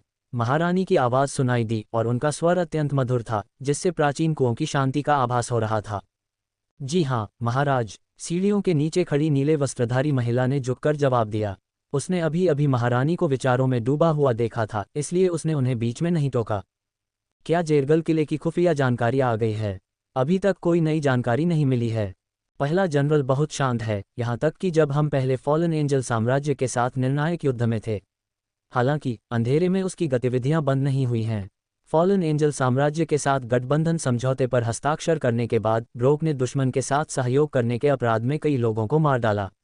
इन लोगों में उसके विश्वासपात्र और हमारे द्वारा भेजे गए गुप्त एजेंट शामिल हैं। इससे कुछ निशान मिटने की संभावना है। फिलहाल हमारे पास उसे गिराने के लिए ज्यादा सबूत नहीं हैं। लिलिज ने कुछ देर सोचा और एक और वाक्य जोड़ा। ब्रोक पिछली बार अज्ञात कारणों से गंभीर रूप से घायल हो गया था और अब उसका आधा शरीर यांत्रिक पदार्थों से बना है। उसकी असली ताकत औसत दानव अधिपति से भी ज्यादा होने की संभावना है। उसकी व्यक्तिगत शक्ति से डरने की कोई बात नहीं है। महारानी ने सिर हिलाया। मुझे डर उसकी अग्निब्लेड सेना से है। अग्निब्लेड सेना साम्राज्य की सबसे बड़ी सेना है और उसकी युद्ध शक्ति अत्यंत शक्तिशाली है, जो खूनी साम्राज्य के कुलीनों से मुकाबला करने के लिए पर्याप्त है। कुलीन सैनिक, मैं इस शक्ति को पूरी तरह से वापस लेना चाहती हूँ, इसे उसके हाथों में नहीं दफनाया जाना चाहिए। ब्रोक पहला जनरल है जिसने मेरे द्वारा लागू किए गए सैन्य व्यवस्था सुधार का समर्थन किया था और सेना में उसकी प्रतिष्ठा के कारण उसके लिए खुलकर कुछ भी करना वाकई मुश्किल है। इस बार फॉलन एंजल साम्राज्य पर हमला करने का दिखावा करने का मेरा इरादा भी सांप को बिल से बाहर निकालने का है, लेकिन यह सांप वास्तव में शांत है। फिर भी सैन्य व्यवस्था में सुधार के लागू होने के साथ ब्रोक का सेना पर नियंत्रण कम होता जा रहा है। उससे छुटकारा पाना बस समय की बात है। हालांकि सर फ्रांस और मैडम मेडिलू की सुरक्षा, पिछले गुप्त बचाव अभियान के विफल होने के बाद ब्रोक की सतर्कता बढ़ गई है। मुझे डर है कि किले में फिर से घुसना बहुत मुश्किल होगा। महारानी ने थोड़ा सिर हिलाया। प्रतीक्षा निश्चित रूप से एक स्थिर तरीका है, लेकिन यह अवश्यंभावी है कि कई अप्रत्याशित परिस्थितियां आएंगी। दुर्भाग्य से वर्तमान स्थिति को देखते हुए यही सबसे उपयुक्त तरीका है। जहां तक चाचा पक्ष का सवाल है, फिलहाल कोई जल्दबाजी न करें। जी हाँ महाराज, लिलिज ने हिचकिचाहट दिखाई। एक और बात बस कह दो। लिलिज, तुम मेरी सबसे भरोसेमंद हो। यहाँ कोई बाहरी नहीं है, इसलिए तुम खुलकर बोल सकती हो। लिलिज ने अपना सिर नीचे किया और कहा, यह राजकुमार विगेल्सा है जो कई वर्षों से आपके महाराज की प्रशंसा करता आ रहा है। वह आपके महाराज के इरादे जानने के लिए मेरा इस्तेमाल करना चाहता है। विगेल्सा, एक चेहरे और युद्ध से प्राप्त राजकुमार के रुतबे के अलावा उसके पास और क्या है? अदम्य चतुराई। महारानी ने इस विश्वासपात्र के सामने अपनी घृणा छिपाए बिना उपहास किया। जब मैं राजकुमारी थी तब भी उसने मुझे पाने के लिए तरह तरह के हथकंडे अपनाए। यहाँ तक कि जब मैं आंतरिक कलह में थी तब भी उसने मुझे धमकाने के लिए अपनी सेना का इस्तेमाल करने में संकोच नहीं किया। वह उस समय ही असफल हो चुका था, अब तो और भी।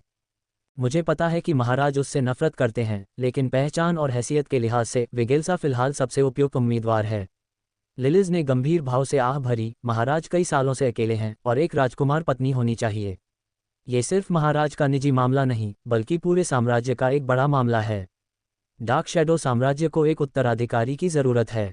मैं समझती हूँ। महारानी ने लिलिज को एक मंद दृष्टि से देखा। मुझे पता है कि मैं क्या कर रही हूँ और मुझे क्या करना चाहिए। भविष्य में इस तरह के मामले की तह तक मत जाना। चाहे तुम कोई भी तरीका अपनाओ, मुझे बस एक ही नतीजा चाहिए, उस आदमी को पूरी तरह से हार मान लेने दो। लिलिज समझती है। लिलिज ने आदरपूर्वक सिर झुकाया। यह महाराज न केवल दानव लोक की सर्वश्रेष्ठ सुंदरी थीं, बल्कि सर्वश्रेष्ठ ऋषि भी थीं। महारानी के शांत मन को देखते हुए उन्हें नहीं लगा कि उन्हें ज्यादा सलाह की जरूरत है। फॉलन एंजल साम्राज्य में क्या हो रहा है? मैं महामहिम को रिपोर्ट करने वाला हूँ। नवीनतम जानकारी के अनुसार फॉलन एंजल साम्राज्य में 3 उल्लेखनीय घटनाएं घटी हैं। पहली घटना महारानी शिया के विवाह के बारे में है। महारानी शिया ने घोषणा की है कि वह 2 महीने में विवाह बंधन में बंधेंगी। राजकुमार स्वाभाविक रूप से रहस्यमयी अगुइले हैं। इस घटना का लूसीफेर शाही परिवार और वरिष्ठ परिवारों ने कड़ा विरोध किया था। ऐसा कहा जाता है कि महारानी ने कहा था, मैं केवल उन्हें ही अपना राजकुमार चुनूंगी। यदि आप आपत्ति करते हैं तो साम्राज्य का कोई कानूनी उत्तराधिकारी न रहने पर आप सभी सबसे बड़े पापी होंगे। इस वाक्य की प्रामाणिकता की अभी जांच होनी बाकी है, लेकिन यह एक निर्विवाद तथ्य है कि महारानी शिया के हाथों में मौजूद विशाल आर्थिक हितों ने सभी विरोधों को दबाने में निर्णायक भूमिका निभाई। वह एक अच्छी प्रतिद्वंद्वी है और मुझे उसकी बातें पसंद हैं। महारानी मुस्कुराईं। हालांकि उन्होंने घूंघट ओढ़ा हुआ था, फिर भी उनकी मुस्कान की अनोखी शैली का एहसास हो रहा था। लिलिज ने फिर दूसरी घटना की रिपोर्ट देना शुरू किया। फॉलन एंजल कैपिटल का मैकेनिक एसोसिएशन हाल ही में अपनी पुनर्वास योजना के लिए जमीन का एक बड़ा हिस्सा अधिग्रहित कर रहा है। कुछ विशेष कार्यवाहियां होनी चाहिए, लेकिन मुझे अभी तक ठीक पता नहीं चला है कि वह क्या है। हालांकि फॉलन एंजल साम्राज्य के मैकेनिक एसोसिएशन ने एक नया स्क्रॉल लर्निंग अनुसंधान विभाग शुरू किया है। हमारे साम्राज्य के कई मैकेनिक मास्टर्स ने खुफिया एजेंटों द्वारा वापस लाए गए स्क्रॉल का ध्यानपूर्वक अध्ययन किया है और पाया है कि उनकी दक्षता सामान्य जादुई स्क्रॉल से कहीं बेहतर है और सामग्री बहुत खास है। मास्टर एंडरसन के विश्लेषण के अनुसार वे सामग्री मानव जगत से आई होनी चाहिए। महारानी थोड़ा चौंक गईं। उन्होंने एक पल सोचा और पूछा, डार्क मून की चेन रुई कैसी हैं? वह इंसान पहले ही वित्तीय अधिकारी के पद से इस्तीफा दे चुका है और दिन भर स्वामी के महल में ही रहता है। वह कभी कभार ही दिखाई देता है। एथेना का दावा है कि चेन रुई गंभीर रूप से बीमार है। बहुत से लोग जानते हैं कि यह सिर्फ एक बहाना है। उस इंसान को गुप्त रूप से सुरक्षित रखा जाना चाहिए। यह शायद पिछली बार हुई शांतिपूर्ण बातचीत की शर्तों में से एक के रूप में उसे शामिल करने के हमारे अनुरोध से जुड़ा है। शायद यह इतना आसान नहीं है। महारानी ने थोड़ा भौहें चढ़ाईं। वह पतित देवदूत साम्राज्य की कई नई चीज़ों से जुड़ा होगा, लेकिन अजीब बात यह है कि हमने कुछ ऐसे इंसानों को पकड़ लिया है जो दानवलोक में आए थे और उन्होंने मानव जगत में उन नई चीज़ों को नहीं देखा था। मुझे एक बार शक हुआ था कि वह पौराणिक देवलोक से आया है, लेकिन अब इन स्क्रॉल के प्रकट होने से मेरा शक दूर हो गया है। दरअसल, चाहे किसी भी तरह का अनुमान हो, वह सच बताने के लिए पर्याप्त नहीं है। आइए ईमानदारी से खुफिया जानकारी इकट्ठा करें। वर्तमान में खुफिया विभाग के 3 केंद्र हैं। पहला, जेरगल किला, दूसरा, पतित देवदूत साम्राज्य और चेन रुई, और तीसरा, खूनी साम्राज्य की युद्ध स्थिति। हाँ, वैसे क्या आपने अभी कहा कि फॉलन एंजल एम्पायर के बारे में एक और घटना है? इस आयोजन का विज्ञापन फॉलन एंजल एम्पायर के एम्पायर डेली पर काफ़ी समय से किया जा रहा है। अगर महाराज के पास समय हो तो आप अभी जादुई टेलीविज़न चालू करके इसे देख सकते हैं। अब समय हो गया है। क्या ये बैटल बॉल मैच है? महारानी ने पूछा। बैटल बॉल अब बिना किसी विवाद के दानव क्षेत्र का सबसे लोकप्रिय खेल बन गया था। हर खेल दर्शकों से भरा होता था। टेलीविजन प्रसारण भी बड़ी संख्या में दर्शकों को आकर्षित करता था। अलग अलग साम्राज्यों में दूर दूर से इस अद्भुत खेल को देखने से न केवल दोनों साम्राज्यों को भारी आर्थिक लाभ हुआ, बल्कि बैटल बॉल की लोकप्रियता ने साम्राज्य की शारीरिक बनावट और एकजुटता को भी मजबूत किया। नहीं, अखबार इसे कॉन्सर्ट कहता है और साथ ही दिलचस्प और उम्मीद से कहीं बढ़कर जैसे शब्दों का भी इस्तेमाल करता है। सच कहूं तो मैंने इस तरह की बात पहली बार सुनी है। देखने के बाद ही पता चलेगा। महारानी ने दासी से महल में लगा विशाल जादुई टेलीविजन चालू करने को कहा। ये फॉलन एंजल साम्राज्य की महारानी शिया द्वारा दिया गया सबसे अच्छा उपहार था। चाहे स्क्रीन का आकार हो या स्पष्टता, ये वर्तमान में सबसे अच्छा था। उस समय जादुई टेलीविज़न के लिए सिर्फ एक ही चैनल था, जो फॉलन एंजल एम्पायर का चैनल 1 था। जैसे ही वे उसे चालू करते, उन्हें एक खास दृश्य दिखाई देता। अनगिनत सैनिक एक छोटे से कस्बे पर हमला कर रहे थे। बारूद के धुएं में लड़ाई की आवाज़ और जादुई क्रिस्टल तोपों के धमाकों की आवाज़ें बहरा कर देने वाली थीं। सैनिकों और कस्बे के निवासियों ने अदम्य दृढ़ संकल्प से एक के बाद एक हमलों को रोक दिया था। सेना उसे जीतने में असमर्थ थी। ये जल तत्व जादू द्वारा निर्मित प्रभाव होने चाहिए जो भ्रम के समान हो, लेकिन बहुत यथार्थवादी हो। स्क्रीन पर 10 दिन बीत गए। न कोई सहारा था, न आराम, बस मौत से जंग। कस्बे का आखिरी आदमी लड़ रहा था। खून से लथपथ एक सेनापति अपनी आखिरी सांसें गिनते हुए रक्षा पंक्ति पर खड़ा था। दुश्मन सेनाएं एक के बाद एक चक्कर लगाती रहीं और उस लाश को हाथ तक नहीं लगाया, भले ही उसने उनके अनगिनत साथियों को दफना दिया हो। सारी आवाज़ें शांत हो गईं और एक स्त्री का गायन धीरे धीरे स्पष्ट होने लगा। शोक और उदासी की धुन में दृढ़ता और दृढ़ता का भाव था। गायन की आवाज़ के उतार चढ़ाव के साथ चित्र के दृश्य लगातार बदलते और बदलते रहे। एक के बाद एक वीरतापूर्ण और अदम्य दृश्य फिर से प्रकट हुए। लिलिस भावुक और आंखों में आंसू लिए उन्हें देख रही थी। एसिडोर का गीत। महारानी की शांत काली आंखों से एक पतली धुंध उठी। धीरे धीरे गाना बंद हो गया और मार्मिक चित्र धुंधले पड़ गए। दृश्य वास्तविकता में लौट आया। यह अखाड़े के बीचों बीच एक विशाल मंच बन गया। मंच पर एक पुरुष और एक महिला का जोड़ा गंभीर वेशभूषा में प्रकट हुआ। महिला ने जादुई स्पीकर से कहा, ये एसिडोर का गीत था जिसे डार्क मून की स्वामी मैडम एथेना ने स्वयं गाया था। वेल्स। अगला गीत है कैसल इन द स्काई, जो महारानी की विशेष अतिथियों मृत सागर से सुश्री एडलिन और सुश्री हेलेन ने गाया था। मंच का दृश्य बदल गया और एक अंतहीन सागर में बदल गया। सांप के शरीर वाली एक लड़की चट्टान पर बैठी सुनहरी वीणा के तारों को झंकृत कर रही थी। वीणा की मधुर ध्वनि ने सभी के हृदय को छू लिया और आसपास की ध्वनियां अचानक शांत हो गईं। चट्टान के सामने समुद्र में एक गतिशील आकृति प्रकट हुई और वीणा की ध्वनि के साथ गाने लगी। ये ध्वनि स्वर्गीय संगीत की तरह अलौकिक और मायावी थी, जिसमें एक विशेष जादुई शक्ति प्रतीत होती थी। वीणा की ध्वनि के साथ मिलकर यह हर श्रोता की आत्मा में गूंजती थी और आकाश में छाई काली परछाइयां धीरे धीरे स्पष्ट होती गईं, जिससे हवा में तैरता एक महल दिखाई देने लगा। ये सरल, सुंदर और अविश्वसनीय शक्ति से भरपूर था। मधुर गायन में अतीत की धुंधली उदासी थी, लेकिन आने वाले कल के लिए आशा की कोई कमी नहीं थी। इस तरह की भावना महल और सभी के हृदय को घेरे हुए थी। ये भावना लंबे समय तक फीकी नहीं पड़ी। जब गायन समाप्त हुआ तब भी दर्शक मधुर संगीत में डूबे हुए थे। ये कौन सा गाना है? ये किसकी आवाज़ है? थोड़ी देर बाद लिलिस मानो सपने में जाग उठी। स्क्रीन पर गायब होते आकाश महल को घूर रही थी। मृतसागर, ये तो किसी जलपरी का गाना होना चाहिए और नाग वीणा बजा रहा हो। ज्ञानी महारानी ने गहरी सांस ली। अखबार के शब्दों में कोई अतिशयोक्ति नहीं है। ये संगीत समारोह उम्मीद से बढ़कर और बेहद दिलचस्प होगा। अध्याय 726, खेल का रहस्य। एक शांत धुन गूंज रही थी, जो निर्जन पर्वत में गूंज रही थी, मानो कोई परी चांदनी में अकेले टहल रही हो और अंधेरे के एकाकी आलिंगन का आनंद ले रही हो। यह एक शीर्षकीन संगीत था जिसे घुमक्कड़ रिचर्ड ने पिकोलो पर बजाया था। शायद माहौल को और भी बेहतर बनाने की ज़रूरत के चलते वादक शुरू से अंत तक जादुई दृश्य में छिपा रहा था, लेकिन दिखाई नहीं दिया। इस संगीत रचना का प्रदर्शन ज़्यादा लंबा नहीं था और कई बेहतरीन कार्यक्रमों की तुलना में यह उतना उत्कृष्ट नहीं था। हालांकि जब जादुई टेलीविज़न के सामने बैठी डार्क शैडो साम्राज्य की महारानी ने यह रचना सुनी तो उनकी पुतलियां अचानक सिकुड़ गईं। यदि लिलिस इस समय संगीत में मग्न नहीं होती तो उसे यह ध्यान में आना चाहिए था कि महारानी की शांत झील जैसी आंखें वास्तव में हिलने लगी थीं। नशे में धुत लिलिस के विपरीत, हालांकि कैथरीन को भी संगीत बहुत पसंद था, उसने हमेशा शांत मन बनाए रखा और संगीत समारोह को एक महारानी के नज़रिए से देखा। उसने जो देखा वह सिर्फ संगीत के स्तर पर ही नहीं बल्कि राजनीतिक स्तर पर भी था, जैसे कि इस तरह के संगीत समारोह का अर्थव्यवस्था, विकास और साम्राज्य की एकता पर क्या प्रभाव पड़ता है। हालांकि जब यह शीर्षकीन संगीत बजता था तो वह निष्पक्ष नहीं रह पाती थी। ये पहली बार नहीं था जब उसने ये गाना सुना था। पहली बार उसने इसे साइलेंट नाइट वेटलैंड में सुना था। ये शीर्षकीन संगीत नहीं था बल्कि चांदनी के नीचे एकल नृत्य था।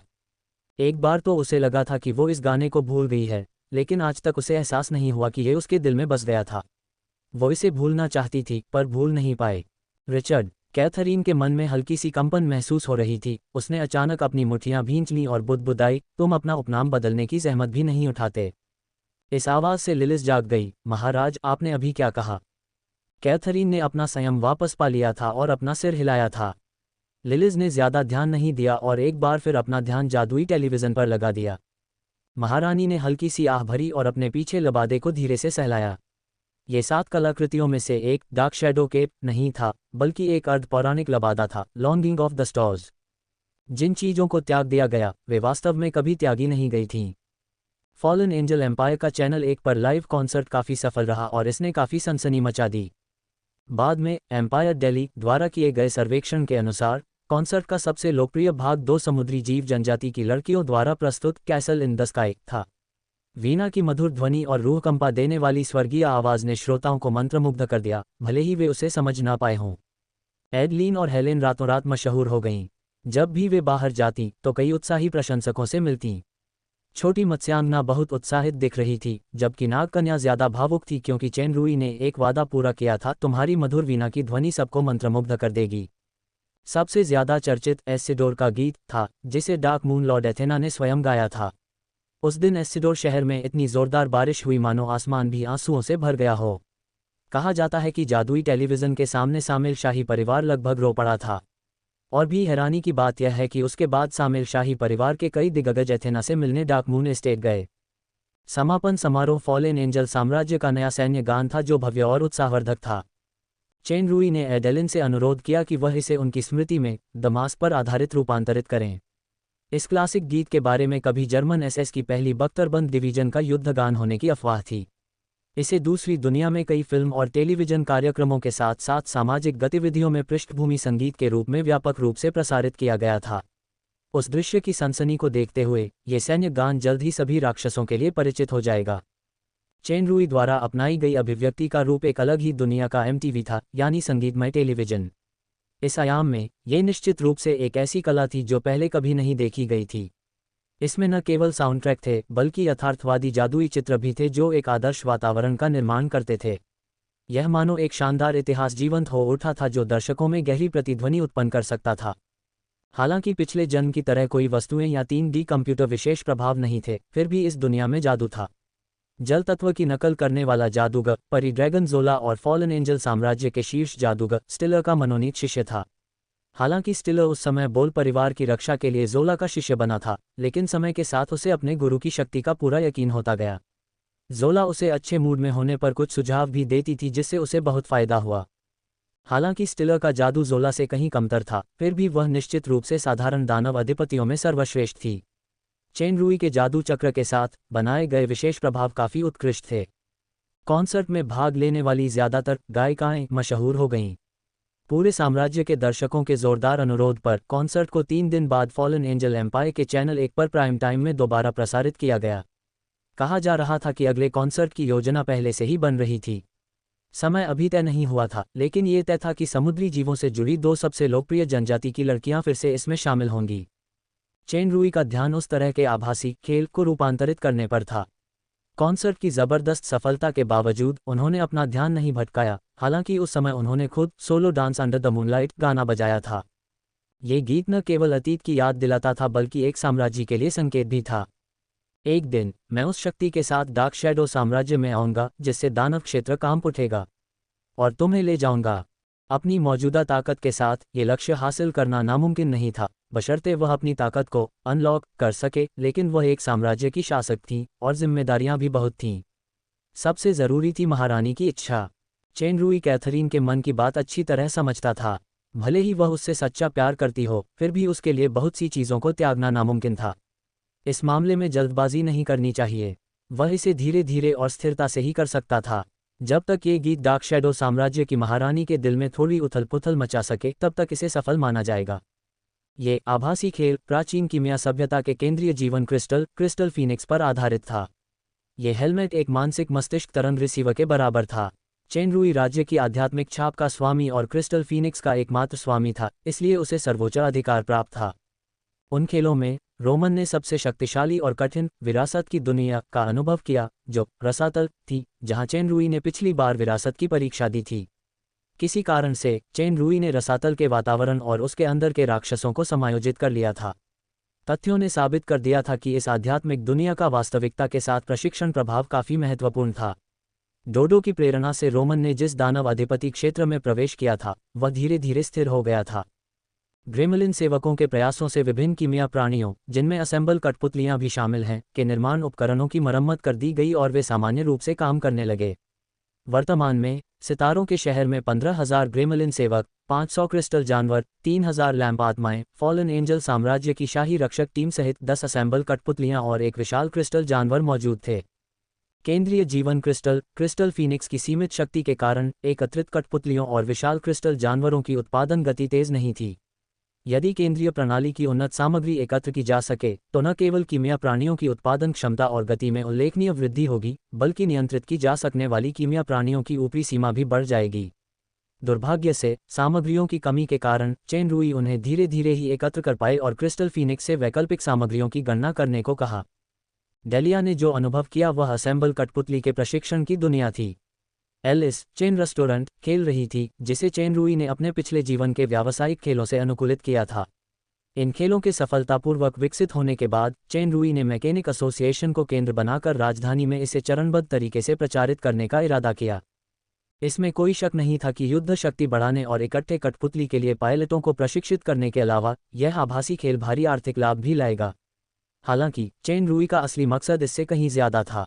6 सितारा विकास की सफलता के बाद सुपर सिस्टम के विनिमय केंद्र में एक नई विनिमय वस्तु प्रकट हुई, लेकिन इस नई वस्तु का विनिमय आस्था क्रिस्टल से करना आवश्यक था।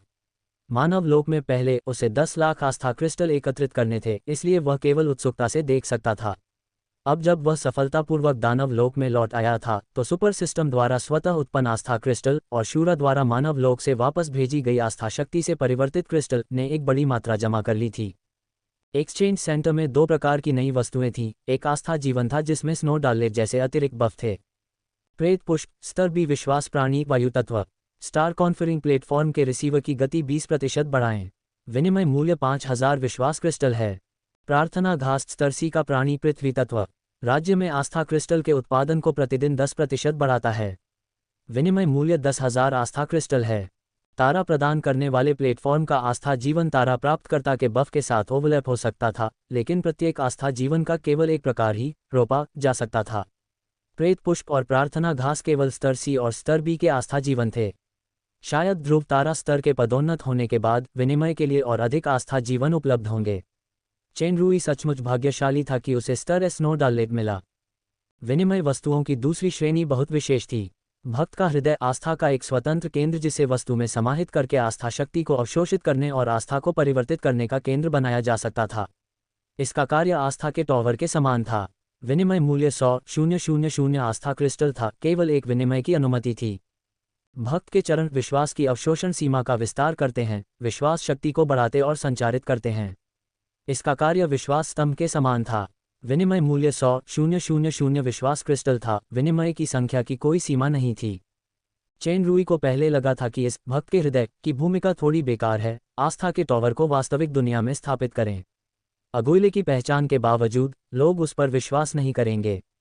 एक दिन जब चेन रूई प्राचीन कीमिया सभ्यता के खेल पर विचार कर रहे थे, उन्हें अचानक प्रेरणा का एक प्रकाश मिला। उन्होंने अपने लगभग सारे आस्था क्रिस्टल भंडार को उस एकमात्र भक्त के हृदय को मुक्त करने के लिए इस्तेमाल कर दिया। फिर उन्होंने भक्त के हृदय को किसी चीज में विलीन कर दिया, क्रिस्टल फीनिक्स। इस कारण से क्रिस्टल फीनिक्स पर केंद्रित विभिन्न खेल वास्तव में विश्वास के खेल बन गए थे। जब तक खिलाड़ी ने बहादुरी, दृढ़ता, बुद्धिमत्ता और यहाँ तक कि क्रोध, नरसंहार और अन्य भावनाओं या गुणों को संबंधित खेल में दिखाया, वे विश्वास शक्ति प्रदान कर सकते हैं। इससे न केवल विश्वास क्रिस्टल में वृद्धि होगी, बल्कि वह बाह्य रूप से प्राप्त विश्वास शक्ति के माध्यम से अर्धदेव क्षेत्र की ताकत को भी समझ सकेगा। खिलाड़ियों को खुद कोई नुकसान नहीं होगा। इसके विपरीत वे खेल के माध्यम से प्रशिक्षण या मनोरंजन भी प्राप्त कर सकते हैं। चेन रूई ने रोमन, डेलिया और एलिस के साथ किए गए प्रयोगों में इसकी पुष्टि की थी। प्रयोग की सफलता ने चेन रूई को बेवजह उत्साहित कर दिया, मानो उसने भविष्य में कदम दर कदम एक विशाल आस्था नेटवर्क बनते देखा हो। शायद यह उसके लिए आगे बढ़ने का एक शॉर्टकट होगा। अध्याय 727 असफल दामाद रणनीति योजना। डैनियल ने आह भरी, हमें क्या करना चाहिए? हाय, जूलिया ने सिर हिलाया, मुश्किल है। क्या तुम लोगों के पास कोई आइडिया है? क्रोबेलस ने भौहें चढ़ाईं, यह न सिर्फ मुश्किल है बल्कि बिल्कुल भी आसान नहीं है। पगलियो, क्या तुम्हारे पास कोई आइडिया है? पगलियो ने शराब का घूंट लिया, मेरे पास क्या उपाय है? क्यों न जबरदस्ती ही कर दिया जाए। उस आदमी की बात कहूं तो जो हो गया सो हो गया। तब तक बदलने के लिए बहुत देर हो चुकी होती है। छी, बुरा विचार। नीले ड्रैगन और काले ड्रैगन ने एक ही समय में तिरस्कार दिखाया। जिसका कोई मानक नहीं है वह है सर ड्रैगन सम्राट। उसने तो ऐसे ही आदमी को अपना दामाद चुना है। पगलियों ने गुस्से से कहा, और तो और उस आदमी के पास पहले से ही कई औरतें हैं और वे सभी श्रेष्ठ हैं। यहाँ तक कि महारानी भी उसकी हैं। हे ड्रैगन देव, ये तो बहुत अन्याय है। डैनियल ने भी गुस्से से कहा, हाँ जानवर, उस काले अजगर को छोड़ दे। लगता है तुम दोनों विषय से भटक गए हो। मिस ब्लैक ड्रैगन की आंखों में ठंडक थी और ब्लू ड्रैगन कांप उठा। क्या सर ऑगलस तुम दोनों को अपना दामाद बनाकर अपना दर्जा बढ़ाएंगे? मास्टर पॉइजन ड्रैगन जूलिया से नहीं डरता था। जैसे ही वह बोलने वाला था, अचानक मुस्कुरा दिया। पता चला कि उसकी बाह में सैमरल ड्रैगन के पंजों से मुड़ी हुई थी। ये घुमाने का तरीका उसकी सबसे अच्छी दोस्त मिस यनी ने सिखाया था। थोड़ा सा मांस चुटकी में लेकर 365 डिग्री घुमाएं। दर्द न सिर्फ असहनीय था बल्कि एक बड़ा सा खरोंच भी बन जाता था जो देखने में बहुत शर्मनाक था। तुम दोनों ईर्ष्यालु मूर्खों, क्या तुम चाहते हो कि मैं तुम्हें शाही महारानी ड्रैगन सम्राट से पूछने में मदद करने के लिए ट्रांसमिशन स्टोन का इस्तेमाल करूं? सुश्री ब्लैक ड्रैगन की मारक चाल ने जहरीले ड्रैगन और नीले ड्रैगन को चुप करा दिया। अब ड्रैगन सम्राट से पूछो, क्या मजाक है? क्या यह मौत की तलाश नहीं है? जूलिया कुछ देर के लिए तो राजसी दिखी, लेकिन जल्द ही उसकी भौहें तन गईं। जरा सोचो, हम राजकुमारी ओलिफियस और चेनरुई को पहले ही एक सच्चा जोड़ा कैसे बना सकते हैं? ये तो सर ऑगलिस का दिया हुआ काम है। क्रोबेलस ने सोचा और कहा, क्या चेनरुई की सगाई ओलिफियस से नहीं हुई है? ये तो बस समय की बात है। दरअसल सर ऑगलिस को इतना चिंतित होने की जरूरत नहीं है। तुम चेनरुई नाम के उस आदमी को नहीं जानते। उसने ओलिफियस को सस्ते किराए पर माइनस्वीपर की तरह ओह, और एक दोस्त की तरह, एक बहन की तरह इस्तेमाल किया। बस एक पत्नी की तरह नहीं। उस कमीने के लिए जो दोस्तों से ज्यादा प्रेमियों को तरजीह देता है। जब तक वह उसकी औरत बनी रहे, वह उसकी देखभाल और सुरक्षा के लिए हर संभव कोशिश करेगा। इस बार इसाबेला के लिए उसका मृत सागर जाना और एक अर्ध देवता से युद्ध करना इसका सबसे अच्छा उदाहरण है। मुझे लगता है कि सर ड्रैगन सम्राट का यही इरादा है। लेकिन हर कोई बता सकता है कि जिस आदमी ने सगाई की है, वह सिर्फ नाटक कर रहा है। अभी तक उसने औपचारिक रूप से ओलिफियस का हाथ भी नहीं पकड़ा है। अगर एथेना और बाकी लोग हैं, तो वह कमबख्त इंसान उन्हें कब का पकड़ लेगा? जूलिया ने सिर हिलाया। हाँ, लेकिन चाहे राजकुमारी ओलिफियस हो या इंसान, इस क्षेत्र में विकास का कोई निशान नहीं दिख रहा है। इसलिए मैं अब काफ़ी परेशान हूँ। शुरुआत में सर ऑगलिस ने कहा था कि अगर यह काम पूरा नहीं हुआ तो न सिर्फ डैनियल और मुझे कड़ी सज़ा मिलेगी, बल्कि अगली बार जब वह डार्क मून आएगा तो तुम सबको वापस ड्रैगन आइलैंड ले जाकर काली जेल में डाल देगा। इस बार तो पगलियों भी सिहर उठे। शाही महारानी ड्रैगन सम्राट अपनी बात के पक्के थे। काली जेल जाने की बात तो दूर, मास्टर पॉइजन ड्रैगन तो ड्रैगन द्वीप पर जाने को भी तैयार नहीं थे।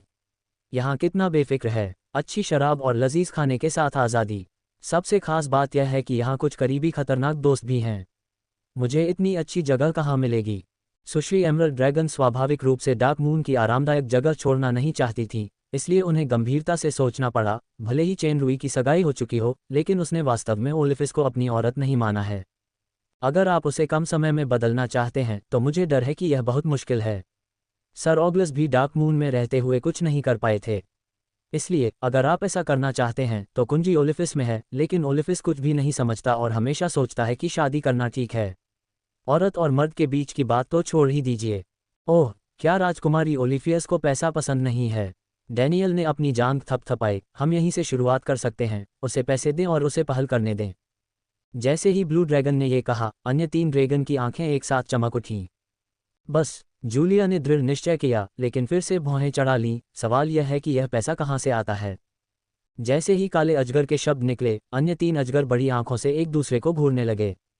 ड्रैगन्स तो पक्के वित्तीय प्रबंधन विशेषज्ञ थे। अगर ऑगलिस को अपनी बेटी से खुद को समर्पित करने के इस बुरे विचार के बारे में पता होता तो वे खुशकिस्मत होते। अगर उन्हें मारना पड़ती, फिर भी वे मुआवजा मांगने की हिम्मत कैसे करते? ये पैसा जाहिर तौर पर कोई सार्वजनिक खर्च नहीं था, भला कौन वेतन लेने को तैयार था? डैनियल ने दांत पीसते हुए मेज पर हाथ पटका। मैं एक काला क्रिस्टल सिक्का दूंगा। सिर्फ एक काले क्रिस्टल सिक्के की बात कहना कितनी बेशर्मी है। पगलियों ने उसकी ओर तिरस्कार से देखा और 2 काले क्रिस्टल सिक्के फेंक दिए। मैं 2 दूंगा। मैं भी 2 दूंगी। सुश्री एमरल्ड ड्रैगन इस बार अपने पति के पीछे चलने में बहुत खुश थीं। तुम कंजूस, तुम सब पागल हो। जूलिया पागल हो रही थी। तुम इन काले क्रिस्टल सिक्कों के साथ एक ड्रैगन राजकुमारी को स्वेच्छा से खुद को एक आदमी को देने के लिए प्रेरित करना चाहते हो? सुश्री एमरल्ड ड्रैगन ने उत्सुकता से पूछा। जूलिया, आप कितना भुगतान करेंगी?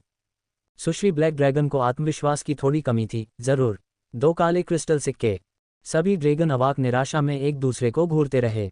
इस समय ओलिफियस दरवाजे से अंदर आया और एक नज़र में मेज पर 7 काले क्रिस्टल सिक्के देखे। वाह, पैसे किसने गिरा दिए? जब वाह शब्द बोला गया तो सुश्री ब्लैक ड्रैगन पहले ही पैसे छीनने के लिए दौड़ पड़ी, लेकिन सभी ड्रैगन्स को ओलिफियस के गुण का पता था और उन्होंने उस लड़की को रोक दिया जो पैसे उठाने की कोशिश कर रही थी। नीले ड्रैगन की नज़रें घूम गईं। राजकुमारी ओलिफियस, क्या तुम्हें ये पैसा चाहिए? सुश्री ब्लैक ड्रैगन ने चावल पर चोंच मारती मुर्गी की तरह सिर हिलाया और नीले ड्रैगन ने संकोच से पूछा, जब तक आप एक मिशन पूरा करते हैं, पैसा आपका होगा। ओलिफियस की आंखें चमक उठीं। ठीक है, कौन सा मिशन? ये डैनियल के चेहरे पर अजीब सा भाव था। ये बेशर्म आदमी भी उस लड़की को सेक्स का मतलब नहीं समझा सकता था जो कुछ भी नहीं समझती थी। उसने तुरंत जूलिया और क्रोबेलिस पर अपनी याचना भरी नज़र डाली। औरतों के लिए इस तरह की बातें समझाना स्वाभाविक ही बेहतर होता है। क्रोबेलिस और जूलिया ने जल्दी से मिस ब्लैक ड्रैगन को एक तरफ खींच लिया और बहुत देर तक बुदबुदाते रहे। मिस ब्लैक ड्रैगन ने उलझन भरी नज़रों से कहा, बॉस के कपड़े उतारो और फिर उसकी कमर पर जो कुछ है वो मेरे मुंह में डाल दो। क्या वो स्वादिष्ट है? इसे खाया नहीं जा सकता। क्रोबेलस चौंक गया। अगर यह चूजा सचमुच इसे खा ले तो बहुत बड़ी त्रासदी होगी। सुश्री ब्लैक ड्रैगन ने उत्सुकता से पूछा, अगर मैं इसे खा नहीं सकती तो मैं इसे मुंह में क्यों लेती हूँ?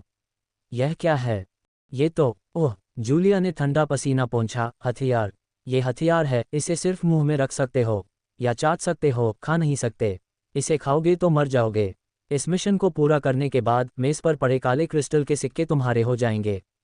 तुम मुझसे यह अजीब काम क्यों करवाना चाहते हो? कोई तो वजह होगी। मिस ब्लैक ड्रैगन ने शक भरा भाव दिखाया। मिस एमरल्ड ड्रैगन और मिस ब्लैक ड्रैगन ने एक दूसरे को देखा और मन ही मन दोषी महसूस किया। आखिरकार ओलिफियस मूर्ख तो नहीं था। खैर, मेरी बहन ने कहा था कि एक अच्छा भाड़े का सिपाही अपने मालिक से वजह नहीं पूछेगा। मैं यह मुश्किल काम स्वीकार करूंगा, लेकिन इसकी कीमत दुगुनी कर दो। मिस ब्लैक ड्रैगन ने तुरंत हामी भर दी और मिस एमरल्ड ड्रैगन की तरफ देखा। दोनों ने एक साथ राहत की सांस ली। शुक्र है, ओलिफियस पैसों के आगे बेवकूफ़ बन गया।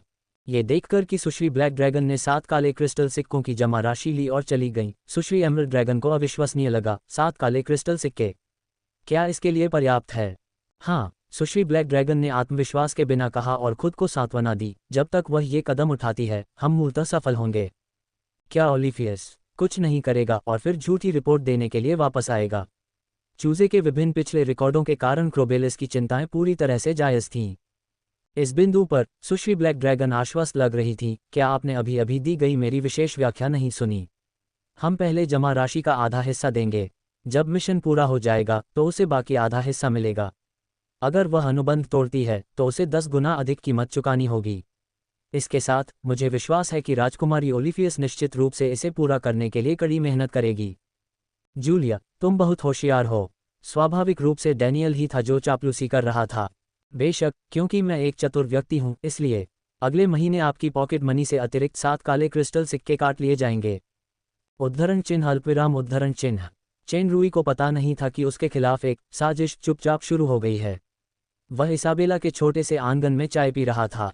क्या यह अच्छा लग रहा है? इसाबेला के कपड़े धीरे धीरे मूल हरे रंग की स्कर्ट से हल्के पीले रंग के ऊंचे गले वाले गाउन में बदल गए। ये पोशाक नया मैजिक फैदर ट्यूल था। सामग्री इकट्ठा करने के बाद चेन रूई ने इसाबेला के लिए एक बनाया। इस अर्धकृत्रिम कवच की शक्तिशाली विशेषता कुछ भी नहीं थी। मैडम आंटी को जो सबसे ज्यादा पसंद था वह था अपनी इच्छानुसार डिजाइन और रंग बदलने की विशेष सुविधा। बहुत सुंदर। चेन रूई ने चाय की चुस्की ली और सामने खड़ी खूबसूरत महिला को देखकर मुस्कुराया। किसी को समझ नहीं आया कि वह कपड़ों की बात कर रहा था या व्यक्ति की। उसने अभी अभी क्रिस्टल फीनिक्स वर्चुअल गेम की डिबगिंग पूरी की थी। आराम करने, चाय पीने और फूल बेशक डेविल स्नेह फ्लावर को निहारने के लिए वापस आना बहुत अच्छा लगा। कितना सुकून भरा जीवन था। उस आदमी की तारीफ सुनकर इसाबेला और भी आकर्षक ढंग से मुस्कुराए। उसका मन थोड़ा विचलित हुआ और कपड़े धीरे धीरे बदलने लगे। चेन रूई ने अचानक चाय की एक घूंट उगल दी क्योंकि मैडम आंटी के नए बदले हुए कपड़े अधोवस्त्र का एक सेट थे। क्या यह अच्छा लग रहा है? इसाबेला का चेहरा थोड़ा लाल हो गया था जिससे वह और भी आकर्षक लग रही थी। उसके सुंदर और सुडौल शरीर पर पारदर्शी काला रेशम बहुत ही आकर्षक लग रहा था। चेन रूई के मन में अचानक काले अधोवस्त्र में लेटी हुई मैडम आंटी की छवि उभर आई और उसका मुंह सूखने लगा। अपनी प्रिय महिला के प्रलोभन का सामना करते हुए अगर वह अभी भी शांति से बैठकर चाय पी सकता था तो वह अब पुरुष नहीं रह गया होता। जब दोनों लोगों ने एक दूसरे को गले लगाया, प्यार से चूमा और आगे बढ़ने ही वाले थे, तभी अचानक ओलिफियस की आवाज़ सुनाई दी, बॉस, क्या आप अभी भी वहीं हैं? दोनों की हरकतें रुक गईं और उन्होंने जल्दी से अपने कपड़े पहन लिए। उन्हें पता नहीं था कि मिस ब्लैक ड्रैगन, जो इस इलाके के जादुई घेरों को जानती थी, आंगन में कूद पड़ी थी। चून की मैजिक फैदर ट्यूल पहले कई बार बदल चुका था, इसलिए बदलाव की गति बहुत धीमी हो गई थी। इसाबेला, जिसके पास कामुक अधोवस्त्र को वापस औपचारिक पोशाक में बदलने का समय नहीं था, ने चेन रूई द्वारा उतारी गई जैकेट को जल्दी से अपने शरीर पर डाल लिया। चेन रूई ने अतिरिक्त कपड़े नहीं पहने थे क्योंकि इन दिनों बहुत गर्मी थी, इसलिए उन्हें बिना शर्ट के रहना पड़ा। सुश्री ब्लैक ड्रैगन, जिन्होंने दोनों के अच्छे कामों पर पानी फेर दिया था, चौंक गईं। बॉस, बहन, आप क्या कर रही हैं? कुछ नहीं, बॉस और बहन ने एक साथ कहा। बॉस, मुझे लगता है मैंने आपको अपनी बहन को चूमते हुए देखा। बॉस, जिसे बहन घूर रही थी, चिंतित था। इसे जादुई शक्ति पुनःपूर्ति कहते हैं। हाँ, ये जादुई शक्ति पुनःपूर्ति है। जादुई शक्ति पुनःपूर्ति। सच कहूं तो ये जादुई शक्ति को पुनः प्राप्त करने का पहला कदम है, बॉस चेन ने गंभीरता से समझाया। गंभीर भाव किसी पेशेवर अकादमिक शोधकर्ता के लग रहे थे, लेकिन बिना शर्त के उनका चेहरा कुछ खास नहीं था।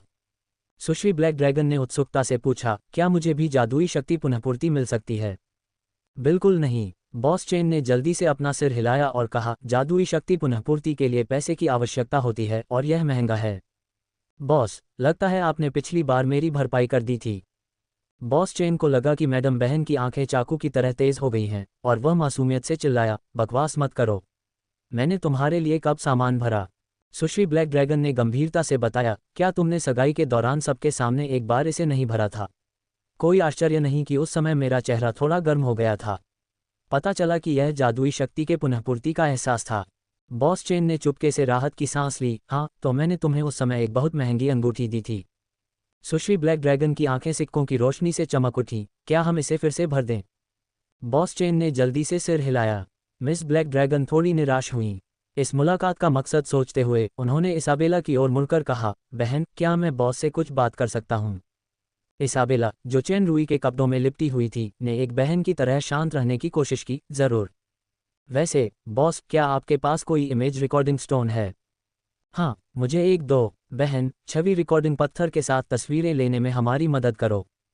ठीक है। मिशन पूरा करने के तुरंत बाद सुश्री ब्लैक ड्रैगन खुशी खुशी घर लौट आईं। जूलिया, मैंने मिशन पूरा कर लिया है, बाकी पैसे चुका दो। जैसे ही यह वाक्य बोला गया, चारों ड्रैगन दंग रह गए। उसने सचमुच ऐसा किया था? एक मिनट रुको, राजकुमारी ओलिफियस, तुमने सचमुच वही किया जो मैंने कहा था? जूलिया को यकीन नहीं हो रहा था कि यह मुश्किल मिशन इतनी आसानी से पूरा हो गया। जाहिर है, मैं बहुत पेशेवर हूँ। मैंने सबूत के तौर पर एक पत्थर की तस्वीर भी रिकॉर्ड की है। इससे पहले कि जूलिया इसे रोक पाती, ओलिफियस ने खुलेआम छवि रिकॉर्डिंग पत्थर पर खेलना शुरू कर दिया। छवि रिकॉर्डिंग पत्थर में एक पुरुष और एक महिला थे। निस्संदेह वह पुरुष बॉस चेन था और महिला सुश्री ब्लैक ड्रैगन।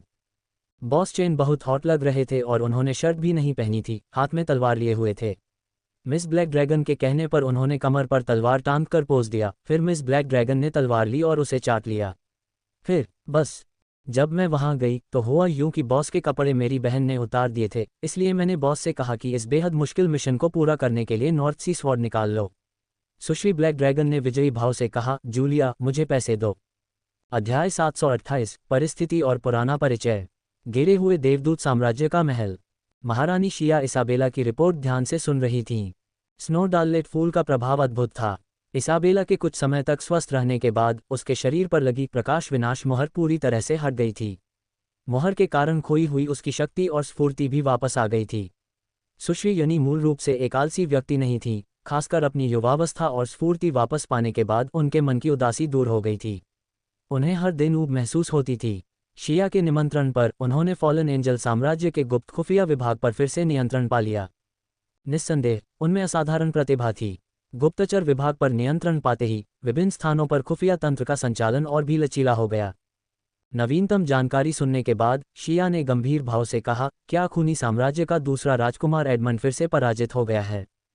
इसाबेला ने रणनीतिक मानचित्र की ओर इशारा करते हुए कहा। इस बार उन्होंने आयरन फिस्ट एस्टेट के उत्तर में स्थित माउंटेन ब्लैक में एलियस के साथ निर्णायक युद्ध में मुख्य सेना का नेतृत्व स्वयं किया। परिणामस्वरूप सेना हार गई।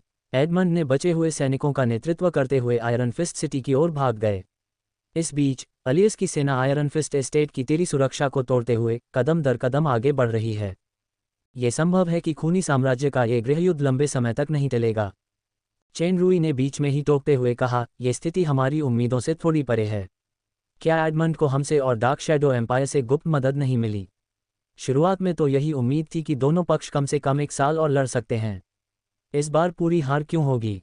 ऐसा कहा जाता है कि खूनी साम्राज्य के प्रतिभाशाली राजकुमार टेरिस ने डार्क फनेस से बाहर निकलकर स्वयं युद्ध की योजना बनाई थी। टेरिस, चेन रुई की आंखों में एक अलग ही भाव चमक उठा। उसके मन में एक सज्जन व्यक्ति की छवि उभर आई और उसकी भौहें सिकुड़ गईं। टेरिस, खूनी साम्राज्य के स्वामी रायजेन का सबसे छोटा पुत्र है। उसे असाधारण बुद्धि वाला और सैन्य रणनीति में निपुण दुनिया का सबसे प्रतिभाशाली व्यक्ति माना जाता है। साथ ही व्यापार, राजनीति, औषधि, यांत्रिकी आदि में उसका प्रदर्शन असाधारण था। वह लगभग एक सर्वांगीण प्रतिभाशाली व्यक्ति है, लेकिन दुर्भाग्य से प्रतिभा और शक्ति की कमी के कारण उसे सिंहासन का उत्तराधिकारी बनने की सबसे कम संभावना वाला राजकुमार माना जाता था। सर्वांगीण प्रतिभा की बात करते हुए इसाबेला ने नीली आंखों वाले अपने पति की ओर देखा और कहा जाता है कि रायजेन के बंद दरवाजों के पीछे प्रशिक्षण लेने से पहले महान राजकुमार एलियस ने द्वितीय राजकुमार एडमंड की हत्या का प्रयास किया था, लेकिन वह असफल रहा। युवा राजकुमार टेरेस अपने बड़े भाई एलियस की ओर से बलि का बकरा बन गया। उसने स्वेच्छा से आधे साल के पश्चाताप के लिए डार्क फर्नेस में प्रवेश किया। डार्क फर्नेस खूनी साम्राज्य का सबसे खतरनाक शाही गुप्त स्थान है, जिसमें एक उन्मत्त और अंधकार में शक्ति समाहित है। हालांकि मैमून शाही परिवार प्रशिक्षण में तेजी लाने के लिए अंधकार तत्व की शक्ति उधार ले सकता है, लेकिन यह उतना ही खतरनाक है। कई शाही परिवारों ने वहां अपनी जान गंवाई है। प्रवेश करने के बाद टेरेस आधे साल तक बाहर नहीं आया। कई लोगों को लगा कि वह मर गया है। अप्रत्याशित रूप से वह 2 साल बाद डार्क फर्नेस से बाहर चला गया। यह इस प्रतिभाशाली राजकुमार की साजिश थी जिसने एडमंड को भारी आघात पहुंचाया। इसने खूनी साम्राज्य के दीर्घकालिक आंतरिक संघर्ष को और बढ़ाने की हमारी रणनीति को भी विफलता के कगार पर पहुंचा दिया। चेन रूई ने टेरेस को बलि का बकरा बनते देखा था जब वह खूनी साम्राज्य के शीर्ष मैकेनिक मास्टर नेट के प्रशिक्षु के रूप में शाही भोज में शामिल हुआ था। बस चेन रूई को हमेशा लगता था कि टेरेस सीधी सादी नहीं है, खासकर जब उसे मास्टर फोनसाक के उस समय के अनुभव के बारे में पता चला। ब्लू लावा एस्टेट के टाउन ल्यूपिन की त्रासदी का अनुभव करने के बाद उसे टेरेस पर और भी शक होने लगा। अब ऐसा प्रतीत होता है कि उस समय बलि का बकरा संभवतः टेरेस द्वारा ही निर्देशित किया गया था। चेन रूई ने कुछ देर सोचा और पूछा, क्या राइजेन द ग्रेट के बंद दरवाजों के पीछे प्रशिक्षण के बारे में कोई खबर है? इस समय नहीं, इसाबेला ने अपना सिर हिलाया। शिया बोली, टेरेस की बात छोड़ो। खूनी साम्राज्य का आंतरिक कलह भले ही खत्म हो जाए, लेकिन इस बार उसने बहुत ताकत खो दी है, इसलिए वह कम समय में हमारे लिए कोई खतरा नहीं बनेगा। हम बस अपनी आर्थिक और सैन्य ताकत बढ़ाने के लिए समय का लाभ उठा रहे हैं। ये सही है, चेन रूई ने सिर हिलाया। हालांकि ओब्सीडियन के साथ पिछले युद्ध ने हमारी सैन्य शक्ति को बहुत कम कर दिया था। साम्राज्य की सैन्य व्यवस्था का सुधार पूरी तरह से पूरा हो चुका है और सामंजस्य अभूतपूर्व रूप से मजबूत है। वॉलॉक किले की रेड ड्रैगन सेना, टेकुला किले की कृपाण दांतेदार बाघ सेना और डार्क मून की रेड ब्लड फ्लेम सेना ने भर्ती और संगठन पूरा कर लिया है। अब वे अपने प्रशिक्षण को आगे बढ़ा रहे हैं। संभवतः कुछ वर्षों के बाद ये भर्ती दोनों साम्राज्यों के कुलीन वर्ग के साथ प्रतिस्पर्धा करने के लिए वास्तव में शक्ति की रीढ़ बन पाएंगे। दोनों महान साम्राज्यों को कम मत आंको और आर्थिक विकास की प्रवृत्ति और अपने सामने मौजूद छोटी छोटी उपलब्धियों से अभिभूत मत हो। इसाबेला इस बार उस आदमी से सहमत नहीं थी और उसने एक अलग राय रखी। यह मत भूलो कि पतित देवदूत साम्राज्य की सैन्य शक्ति हमेशा तीनों साम्राज्यों में सबसे कमजोर रही है, चाहे उनकी समग्र शक्ति कुछ भी हो या उच्च स्तरीय शक्ति। अकेले दानव अधिपति और दानव सम्राट की संख्या ही बाकी दोनों साम्राज्यों से बहुत कम है। एक बार युद्ध छिड़ जाए तो भी हम वास्तव में मुकाबला नहीं कर पाएंगे। शिया ने कुछ देर सोचा और हल्के से सिर हिलाकर इसाबेला की राय से सहमति जताई। चिंता मत करो, चेन रूई आश्वस्त लग रही थी। प्राचीन कीमिया सभ्यता का किला बहाल कर दिया गया है। किला अपने आप में एक शक्तिशाली हथियार है जो किसी भी महत्वपूर्ण क्षण में पूरे युद्ध का रुख पलट सकता है। जहां तक कीमिया प्राणियों की बात है, सभी सामग्रियां एकत्र कर ली गई हैं। उत्पादन पूरा होने के बाद हमारे पास दानव अधिपति स्तर के 100 विशाल क्रिस्टल जानवर, कम से कम 1000 दानव सम्राट स्तर की इकट्ठी कठपुतलियां, 5000 दीप आत्माएं और 10,000 शक्तिशाली क्रिस्टल जानवर हो सकते हैं। इन सैनिकों की युद्ध शक्ति प्रबल है और वे आदेशों का पूरी तरह पालन करते हैं। इसके अलावा हमारे पास गुरदाम की मरे हुए सैनिकों की सेना भी है। इन सेनाओं को साम्राज्य की सेनाओं के साथ मिलाकर हम निश्चित रूप से अन्य 2 सम्राटों के साम्राज्यों से कमतर नहीं होंगे। इस समय इकट्ठी कठपुतलियों के लिए समय और प्रशिक्षित पायलटों की आवश्यकता है। शिया की आंखें चमक उठीं। हाँ, मैकेनिक एसोसिएशन द्वारा भूमि अधिग्रहण पूरा हो गया है। यह इस बात पर निर्भर करता है कि आपका किला कब स्थानांतरित हो सकता है। अभी महल में ऊर्जा का संचय हो रहा है और उन प्रशिक्षण खेलों का भी गहनता से डिबगिंग किया जा रहा है। चेन रूई ने कुछ देर सोचा। मौजूदा प्रगति को देखते हुए इसमें शायद 1 महीने से ज्यादा समय लगेगा। क्या आपने पिछली बार कॉलेज निर्माण योजना पढ़ी थी? आपने सचमुच मानव जगत से सब कुछ यहाँ ला दिया है। शिया मुस्कुराए। मैंने इसे ध्यान से पढ़ा है। ये योजना बहुत अच्छी है। दरअसल दानवलोक में कई साल पहले एक कॉलेज था, लेकिन कई कारणों से उसे बंद कर दिया गया। मुझे आपकी योजना पसंद है, लेकिन हमें अभी भी एक दीर्घकालिक योजना की जरूरत है। क्या आपने नहीं कहा था, जल्दबाजी में नुकसान होता है? आप बहुत सी नई चीजें लेकर आए हैं। हमें चरण दर चरण समझने की जरूरत है और सबसे जरूरी बात पर बात करने से पहले उसे पूरा करना होगा। इसाबेला की आवाज़ बीच में आई, दूसरे साम्राज्य तो बस हमारे नक्शे कदम पर चल सकते हैं और हमारी नकल करते रह सकते हैं, लेकिन महारानी को लगता है कि बहुत सी नई चीज़ें हैं। लगता है महारानी को सचमुच खुशी की समस्याएं हैं। महारानी ने धीमे स्वर में उत्तर दिया, मेरी सबसे बड़ी परेशानी यह है कि आने वाले विवाह समारोह में कोई सुंदर वधू सहेली नहीं है। सौभाग्य से अब ये परेशानी नहीं है। इन दो वाक्यों ने सरकारी मामलों पर चर्चा के गंभीर माहौल को अचानक अजीब बना दिया। क्रिस्टल हरम के स्वामी का एक बदमाश कुछ कहने या जाने की हिम्मत नहीं जुटा पाया। शायद यही सबसे बड़ी मुसीबत थी। शाम को डार्क मून सिटी, चमकदार जादुई लैंप के नीचे हमेशा की तरह व्यस्त यातायात और चहल पहल थी। यद्यपि दिन समाप्त होने वाला था, परंतु रात्रि बाजार अभी शुरू ही हुआ था। प्लाजा के जादुई टेलीविजन पर दानव लोक का संगीत कार्यक्रम दोबारा दिखाया जा रहा था। हालांकि यह चौथी बार था, फिर भी दर्शकों का उत्साह चरम पर था। ऐसा लग रहा था कि वे इससे कभी उबेंगे नहीं। बताया गया था कि अगले संगीत कार्यक्रम की तारीख गिरते हुए देवदूत साम्राज्य की महारानी महामहिम शिया के विवाह समारोह से ठीक एक दिन पहले एक उत्सव के तौर पर तय की गई थी। डेलिया, धीरे चलो, मेरा इंतजार करो। रोमन जल्दी से उसके पीछे भागा। डेलिया ने धीमे स्वर में कहा, क्या अभी आप उस सुंदरता से मोहित नहीं हुए? तुम गलत समझ रही हो, मैंने अभी देखा कि उसका हार बहुत अनोखा है और मैं तुम्हारे लिए भी एक खरीदना चाहता हूँ। रोमन ने जल्दी से समझाया, सुंदरियों की बात करें तो हमारी डेलिया सबसे खूबसूरत है। अगर तुम उसका घूंघट हटा दोगी तो पूरे डार्क मून सिटी की औरतें अपनी खूबसूरती पर शर्मिंदा हो जाएंगी। क्या बात है, क्या बात है? डेलिया ने उसे तिरस्कार से देखा, पर उसे बहुत खुशी हुई। उसने जाहिर नहीं किया कि वह असल में उस औरत के हार के नीचे की गहरी खाई पर मोहित था। मैं सच कह रहा हूँ, यह कोई दिखावटी भाषण नहीं है। मेरे दिल में तुम हमेशा सबसे खूबसूरत हो। रोमन मुस्कुराया, लेकिन ये शब्द उसके दिल की गहराइयों से निकले थे। उसने मौके का फायदा उठाते हुए डेलिया का हाथ थाम लिया। ठीक है पगलियों, और वो लोग आजकल बहुत बेचैन लग रहे हैं। ये कहते हुए डेलिया ने हल्की सी मुस्कान बिखेरी। ये सब ओलिफियस और उसके नेता की वजह से है। लगता है सर ऑगलस ने इन ड्रैगन पर दबाव डाला है। दुर्भाग्य से ओलिफियस को कुछ समझ नहीं आया। उसने कुछ बार कुछ तस्वीरें दिखाईं जिससे वे हक्के बक्के रह गए। नेता सचमुच एक जानवर है। रोमन की आंखें ईर्ष्या, जलन और घृणा से भरी थीं। मैं उन्हें नेता कहने में सही हूं, आपको उन्हें सर अंकल कहना चाहिए। इस तरह, क्या मैं डेलिया से एक पीढ़ी बाद का नहीं हूं? मास्टर रोमन हक्का बक्का रह गया। उसके हाथ के पिछले हिस्से में दर्द हो रहा था क्योंकि डेलिया के नाखून पहले ही चुभ चुके थे। मुझे पता है कि तुमने हमेशा हरम खोलने के लिए नेता को एक मॉडल के रूप में इस्तेमाल किया है, लेकिन जब तक मैं जीवित हूं, तुम्हें इस जीवन में कोई उम्मीद नहीं है जब तक कि मैं उद्धरण चिन्ह नहीं जब तक। चिंता मत करो, मैं और वह जानवर नेता बिल्कुल अलग हैं। रोमन ने जल्दी से कहा, लेकिन वह अपने दिल में विलाप कर रहा था। मैं एक पेड़ से फंस गया हूं, सारे जंगल के सपने खत्म हो गए हैं। बातचीत के दौरान डेलिया का हाथ अचानक कांप उठा। रोमन को उसके साथ एक मौन समझौता था, इसलिए उसे तुरंत लगा कि कुछ गड़बड़ है। उनके सामने एक महिला खड़ी थी जिसने एक बड़ा सा लबादा पहना हुआ था जिससे उसका शरीर ढका हुआ था। उसका सिर ट्यूल से ढका हुआ था। उसके चेहरे की विशेषताएं धुंधली दिखाई दे रही थीं, लेकिन स्पष्ट नहीं थीं। ये डार्क शैडो साम्राज्य की एक विशिष्ट महिला पोशाक थी। डार्क शैडो साम्राज्य से निकटता और दोनों साम्राज्यों के बीच सहयोग के कारण यहाँ डार्क शैडो साम्राज्य के बहुत से लोग थे। इस पोशाक में महिलाएं असामान्य नहीं थीं। डेलिया ने खुद भी इसी तरह के कपड़े पहने थे। कितनी अप्रत्याशित मुलाकात थी। महिला की आवाज़ बहुत मधुर थी, जिससे लोगों को इस शोरगुल वाले इलाके में एक अजीब सी शांति का एहसास हुआ। डेलिया ने रोमन का हाथ कसकर पकड़ लिया, लेकिन कोई आवाज़ नहीं की। महिला की नज़रें कसकर पकड़े गए दो हाथों पर गईं। मुझे आपसे यहाँ मिलने की उम्मीद नहीं थी, मैडम डेलिया। जब रोमन को डेलिया की घबराहट और डर का एहसास हुआ तो वह 2 कदम आगे बढ़ा और उसे पीछे से बचाने लगा। उसकी आंखों में एक जानलेवा इरादा दिखाई दिया। नाम से लगता है कि यह महिला डार्क शैडो एम्पायर में डेलिया की पुरानी परिचित होगी। मुझे आश्चर्य है कि वह डेलिया के जादुई पर्दे को कैसे देख पाती है और डेलिया को इतना हिला पाती है। वह जरूर एक जबरदस्त प्रतिद्वंद्वी होगी। सुश्री क्रिस्टीना, डेलिया ने अंततः कर्कश स्वर में कहा। अध्याय 729 मुठभेड़।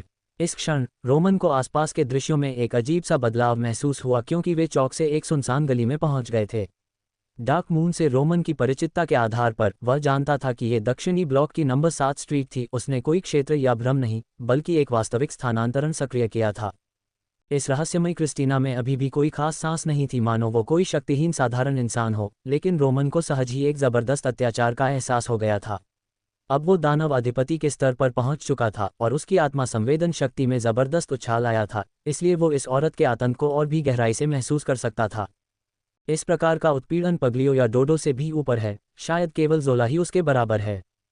इतने शक्तिशाली दुश्मन का अब कोई मुकाबला नहीं है और बच निकलना ही सबसे अच्छा रास्ता है। हालांकि डेलिया की वजह से रोमन ऐसा नहीं कर सका। शायद वह फ्लैश प्रतिभा से बच सकता था, लेकिन डेलिया की मौजूदा ताकत के साथ वह निश्चित रूप से नहीं बच सकती थी, इसलिए उसकी पहली प्रतिक्रिया डेलिया को भागने के लिए समय देने के लिए लड़ने की थी। पलक झपकते ही उस रहस्यमयी स्त्री का शरीर अनगिनत नीली रोशनी में लिपट गया, मानो एक सतत प्रकाश जाल हो। प्रकाश जाल की गति अत्यंत तीव्र थी। जाल पूरा होने के बाद ही सीटी की आवाज निकली। रोमन, जो रसातल में तप चुका था, अब पहले जैसा नहीं रहा।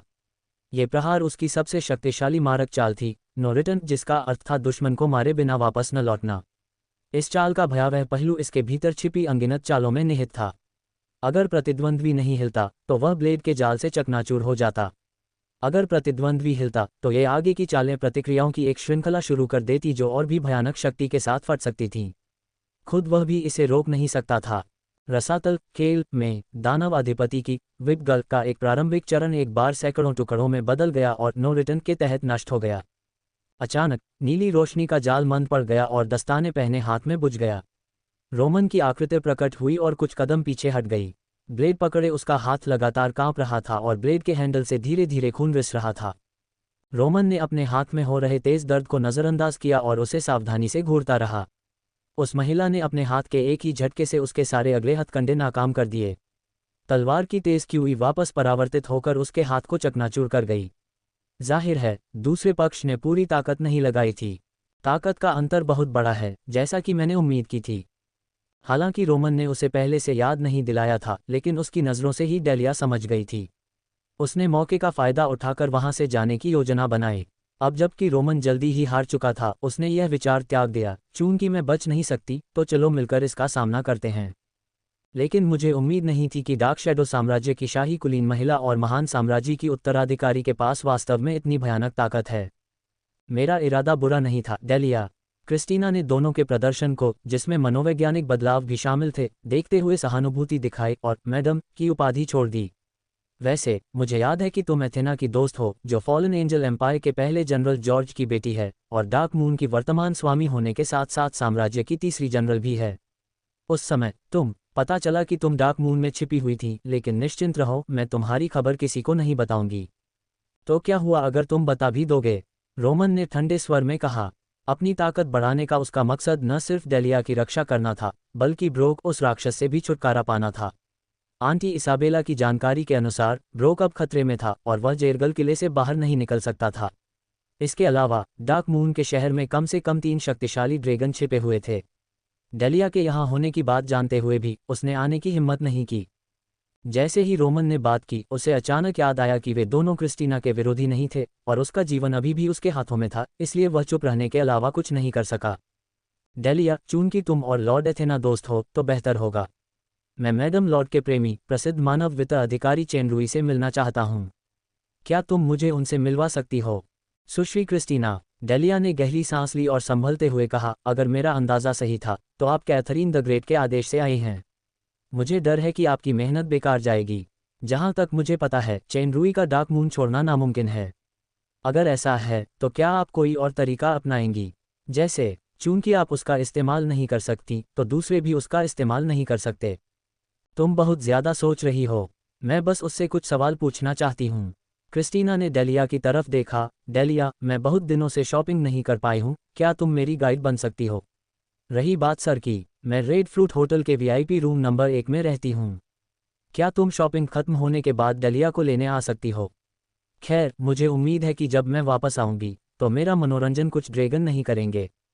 रोमन ने भौहें चढ़ाईं। क्या ये धमकी है? आप इसे एक महिला का अनुरोध समझ सकते हैं। क्रिस्टीना अपने घूंघट के पीछे से मुस्कुराई। चलो डेलिया। डेलिया ने कुछ देर सोचा और क्रिस्टीना के पास चली गई। रोमन ने घुराघुराहट की। पैर पटकते हुए वह वहीं गायब हो गया।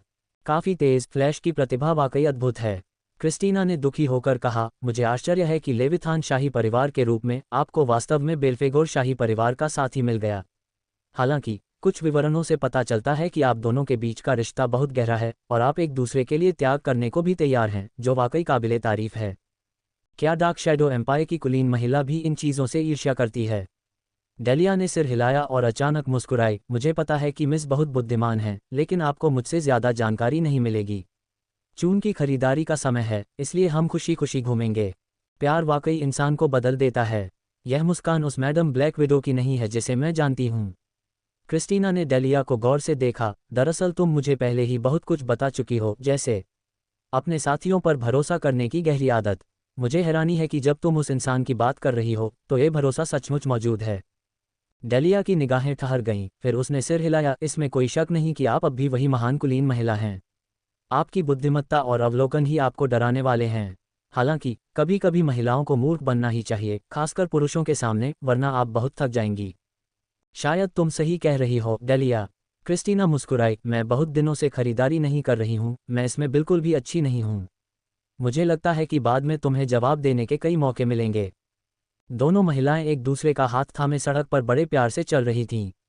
डेलिया मानो अपनी बंधक वाली पहचान भूल गई थी, क्योंकि उसने क्रिस्टीना को कई दुकानों और सुविधाओं से परिचित कराया और वे दोनों साथ में कपड़ों की खरीदारी भी करने गईं। क्रिस्टीना ऐसी नहीं लग रही थी जैसे वह अक्सर खरीदारी करने जाती हो। उसने उत्सुकता से तरह तरह के सवाल पूछे और वह लगातार डार्क मून की समृद्धि की प्रशंसा कर रही थी। यह अविश्वसनीय है कि यह शहर कुछ साल पहले तक जीर्ण शीर्ण और अवसादग्रस्त था और अब ये दानव लोक का सबसे समृद्ध स्थान बन गया है। ये तीनों राजधानियों की तुलना में भी किसी भी मामले में कमतर नहीं है। क्रिस्टीना ने आह भरी। वह इंसान वाकई असाधारण है। मैं अनुमान लगा सकती हूँ कि पतित देवदूत साम्राज्य के विभिन्न परिवर्तनों के पीछे वही है। साधारण को जादुई बनाना शब्द अब उसकी क्षमता का वर्णन नहीं कर सकता। बेशक, डेलिया को गर्व महसूस हुआ क्योंकि चैन रूई उसका और रोमन का सच्चा दोस्त था, एक आजीवन दोस्त। मैं आपके दोस्त के प्रति आपके भरोसे और सुरक्षा को समझती हूँ, लेकिन आप मेरे उससे निपटने से इतना डरते हैं। क्रिस्टीना ने आह भरी। जहाँ तक मुझे पता है, आपने हमारे यहाँ आने के रास्ते में 13 तरह के गुप्त निशान छोड़े हैं, जिनमें से 9 तो मुझे समझ ही नहीं आ रहे। इनका इस्तेमाल विशेष खुफिया विभागों में होना चाहिए। अगर मेरा अंदाज़ा सही है तो डार्क मून के डार्क डायमंड में आपके लिए जगह ज़रूर होगी। लेकिन आपकी चिंता वाकई बेवजह है। अगर मैं सचमुच कुछ करना चाहूँ तो डार्क मून के ड्रैगन भी मुझे रोक नहीं पाएंगे। डेलिया ने कुछ नहीं बताया और बिना कुछ कहे मुस्कुरा दी, लेकिन मन ही मन वह डरी हुई थी। यह महिला वाकई भयानक है। मुझे नहीं पता कि नेता इसे संभाल पाएगा या नहीं, लेकिन क्रिस्टीना चाहे कितनी भी होशियार क्यों न हो, वह यह अंदाज़ा नहीं लगा पाएगी कि डार्क मून में असल में 6 ड्रैगन और एक और डोडो है। जब तक वे इन गुप्त निशानों के आधार पर इस जगह का पता लगा लेते हैं, वे इस महिला को आसानी से हरा सकते हैं। माफ़ करना, डेलिया, ऐसा लगता है कि मैंने गलत समझा है। क्रिस्टीना ने अचानक माफ़ी मांगी और डेलिया एक पल के लिए चौंक गई क्योंकि उसने अपने सामने 2 परिचित आकृतियों को देखा, चैन रूई और इसाबेला। बात यह थी कि जब रोमन पगलियों और अन्य लोगों से क्रिस्टीना से निपटने में मदद मांगने के लिए हवेली लौट रहा था, तब उसकी मुलाकात चैन रूई और इसाबेला से हुई, जो रेनबो वैली के रास्ते से लौट रहे थे। क्रिस्टीना, नाम सुनकर चैन रूई हैरान हुए बिना नहीं रह सका। वह इस महिला की असली पहचान जानता था। अगर वह साइलेंट नाइट वेटलैंड में अनजान था तो क्रिस्टल वैली में क्रिस्टीना की असली पहचान पहले ही उजागर हो चुकी थी। हालांकि उसे उम्मीद नहीं थी कि उसने कॉन्सर्ट में solo dance under the moonlight बजाकर अपनी किस्मत आजमाई थी और इस महारानी ने एक अप्रत्याशित पलटवार किया। वह दरअसल क्रिस्टीना की पहचान का इस्तेमाल करके डार्क मून में खुद जाकर चैन रूई के नाम से खोज कर रही है। रुको, उसे रिचर्ड की तलाश होनी चाहिए। क्या ये पहले ही उजागर हो चुका है? कब? चैन रूई का आश्चर्य उसके बगल में बैठी इसाबेला से छिपा नहीं रह सका। मैडम आंटी बहुत सावधान थीं और उनकी सूंघने की क्षमता छोटी नौकरानी से भी बेहतर थी, इसलिए उन्हें तुरंत लगा कि यह महिला संदिग्ध है। इसलिए मैडम आंटी ने पीछा करने पर जोर दिया। उनकी उपस्थिति के कारण वे गुप्त निशानों पर नज़र रखकर तुरंत लक्ष्य का पता लगा सकते थे। जिस क्षण चैन रूई ने क्रिस्टीना को देखा, उसने महसूस किया कि तारे जैसी काली आंखें घूंघट के माध्यम से उसे घूर रही थीं और वह मदद नहीं कर सका, लेकिन थोड़ा चकाचौंध महसूस किया। इसाबेला ने बोलने की पहल की, सुश्री क्रिस्टीना। महिला ने निस्संदेह अपना ध्यान मैडम आंटी की ओर मोड़ा। हाँ, आप? सुश्री यनी ने उसकी बात अनसुनी कर दी। उसने बस चैन रूई को प्यार से पकड़ लिया और अपने भरे हुए स्तन को उसकी बाँह से सटाते हुए कहा, क्या तुम उसे जानते हो? इस हरकत के पीछे एक मायावी कुल्हाड़ी थी जिसने चैन रूई को सिहरन से भर दिया। वह कहना चाहता था कि वह न सिर्फ उसे जानता है, बल्कि उनके बीच पहले भी यौन संबंध रहे हैं। हालांकि इस समय वह सिर्फ मूर्ख बनने का नाटक ही कर सकता था। मैं इस महिला को पहली बार देख रहा हूँ। मैं आपकी क्या मदद कर सकता हूँ? घूंघट के पीछे क्रिस्टीना की आंखें बहुत शांत थीं जब वह इसाबेला को देख रही थी। इसाबेला की उत्सुकता से उसे अंदाजा हो गया था कि इस शांति के पीछे एक मजबूत आत्मविश्वास छिपा है, मानो सामने वाली प्रतिद्वंद्वी उसके स्तर की न हो। इससे मैडम आंटी मन ही मन सतर्क और काफी अपमानित महसूस कर रही थीं। कुछ देर के लिए घूंघट ओढ़े दोनों खूबसूरत महिलाओं के बीच बिजली की एक अदृश्य चिंगारियां सी गूंजती हुई प्रतीत हुईं। अध्याय 730 उजागर। सर चेनरुई, क्रिस्टीना ने हल्के से कहा, मुझे कुछ शब्द सौंपे गए हैं जिन्हें आपको अलग से बताना है। मुझे आश्चर्य है कि क्या ये सुविधाजनक होगा। चेनरुई के बोलने से पहले उसने महसूस किया कि उसकी बांह पर जोर से चुटकी काटी गई है, इसलिए उसे खुद को मजबूर करके कहना पड़ा, अगर मैं कहूं कि यह असुविधाजनक है। क्रिस्टीना एक पल के लिए चुप रही, तो मैंने गुस्ताखी कर दी। कृपया मुझे बीच में बोलने के लिए माफ़ करें। मैं अब चलती हूँ। ज़रा रुको। यह इसाबेला ही थी जो बोली। जब क्रिस्टीना ने अभी अभी विदाई ली थी तो उसने उस आदमी के मूड में उतार चढ़ाव को अच्छी तरह भांप लिया था, हालांकि उतार चढ़ाव जल्दी ही छिप गए थे। मैडम आंटी एक समझदार महिला थीं जो जानती थीं कि कब अनुचित होना है और कब उचित होना है। लगता है कोई ज़रूरी बात है। चेनरुई, ज़रा ध्यान से सुनो। किसी औरत को यहाँ तक आने मत देना। मैडम आंटी ने धीरे से मुस्कुराते हुए कहा, बहरहाल मिस क्रिस्टीना, अगली बार किसी से पूछते वक्त विनम्र और शांत रहना। कोई भी मर्द किसी दबंग औरत के साथ रहने की हिम्मत नहीं करता। चेनरुई थोड़ा अवाक रह गया। मैडम आंटी अब बेपरवाही से बोल रही थीं। लेडी डेविल्स ने अब क्रिस्टीना से कहीं ज्यादा घमंडी हो गई थी। आपके सुझाव के लिए धन्यवाद। क्रिस्टीना का चेहरा और स्वर अभी भी शांत था और वह स्पष्ट रूप से उसे अनदेखा कर रही थी। मैडम आंटी ने ठंडी नज़र से उपहास किया, फिर डेलिया के पास आने से पहले चुपके से चेनरुई को चुटकी काटी। क्रिस्टीना की तरफ देखे बिना ही वह अपनी भतीजी के साथ घूम गईं। सर चेनरुई के पास वाकई औरतों की कोई कमी नहीं है और वो एक बहुत ही काबिल औरत हैं। क्रिस्टीना ने इसाबेला की पीठ को घूरते हुए उदासीनता से कहा। अभी तो वही आगे दिख रही थी, लेकिन मन ही मन अनजाने में प्रतिस्पर्धा कर रही थी। असल में मुकाबला टाई था, ये इसाबेला भी जानती थी। चेनरुई हंसा और क्रिस्टीना धीरे धीरे आगे बढ़ी। अभी तो मैं अपनी खरीदारी का आधा सफ़र ही तय कर पाई हूँ। क्या मैं अब आगे बढ़ सकती हूँ? मैं आमतौर पर बहुत व्यस्त रहती हूँ और मुझे याद नहीं कि आखिरी बार मैं कब खरीदारी करने गई थी। ओह, चेनरुई को नहीं पता था कि क्रिस्टीना का असली इरादा क्या था, इसलिए उसे उससे निपटने के लिए ज़ोला की चाल का उपयोग करना पड़ा। इसके बाद ये वास्तव में खरीदारी थी, शुद्ध खरीदारी। यह क्या है? ये तो बहुत सुंदर है। क्रिस्टीना ने स्टॉल से एक चीज़ उठाई। शुभ गांठ, कहते हैं कि इससे खास भाग्य आता है। चेनरुई ने विक्रेता को बेचने का मौका नहीं दिया और सीधे सीधे समझाया, दरअसल यह एक खास पौधे के मेरिडियन से बनी है और इसका कोई वास्तविक मूल्य नहीं है। उफ, 15 सफ़ेद क्रिस्टल के सिक्के। तय दाम, सौदा। दूसरा हिस्सा विक्रेता के लिए था। उसने देखा कि क्रिस्टीना को ये खूबसूरत चीज़ बहुत पसंद आई। थोड़ी मोलभाव करने के बाद उसने इसे 18 सफ़ेद क्रिस्टल के सिक्कों से खरीद लिया। क्रिस्टीना ने चेनरुई को दिलचस्पी से मोलभाव करते देखा, फिर उसने खुशी खुशी उपहार स्वीकार कर लिया। इस अंतराल के बाद शुरू में असहज माहौल थोड़ा शांत हो गया। चेनरुई क्रिस्टीना को डार्क मून के स्नैक्स चखाने ले गया, कुछ छोटे मोटे उपहार खरीदे और रेड फ्रूट होटल की ओर चल पड़ा। Red fruit hotel dark moon के सबसे बड़े होटलों में से एक था और अपेक्षाकृत उच्च श्रेणी का था। चेनरुई क्रिस्टीना के पीछे वीआईपी रूम नंबर 1 में गया। दरअसल यह एक स्वीट था जिसमें एक लिविंग रूम और एक बेडरूम था, साथ ही मैजिक टेलीविज़न जैसी उच्च स्तरीय सुविधाएं भी थीं। ये सुनकर चेनरुई को अचानक वन नाइट स्टैंड शब्द याद आ गया और उसकी धड़कनें अचानक तेज हो गईं। मैं बहुत दिनों से इतना सुकून महसूस नहीं कर पाया था।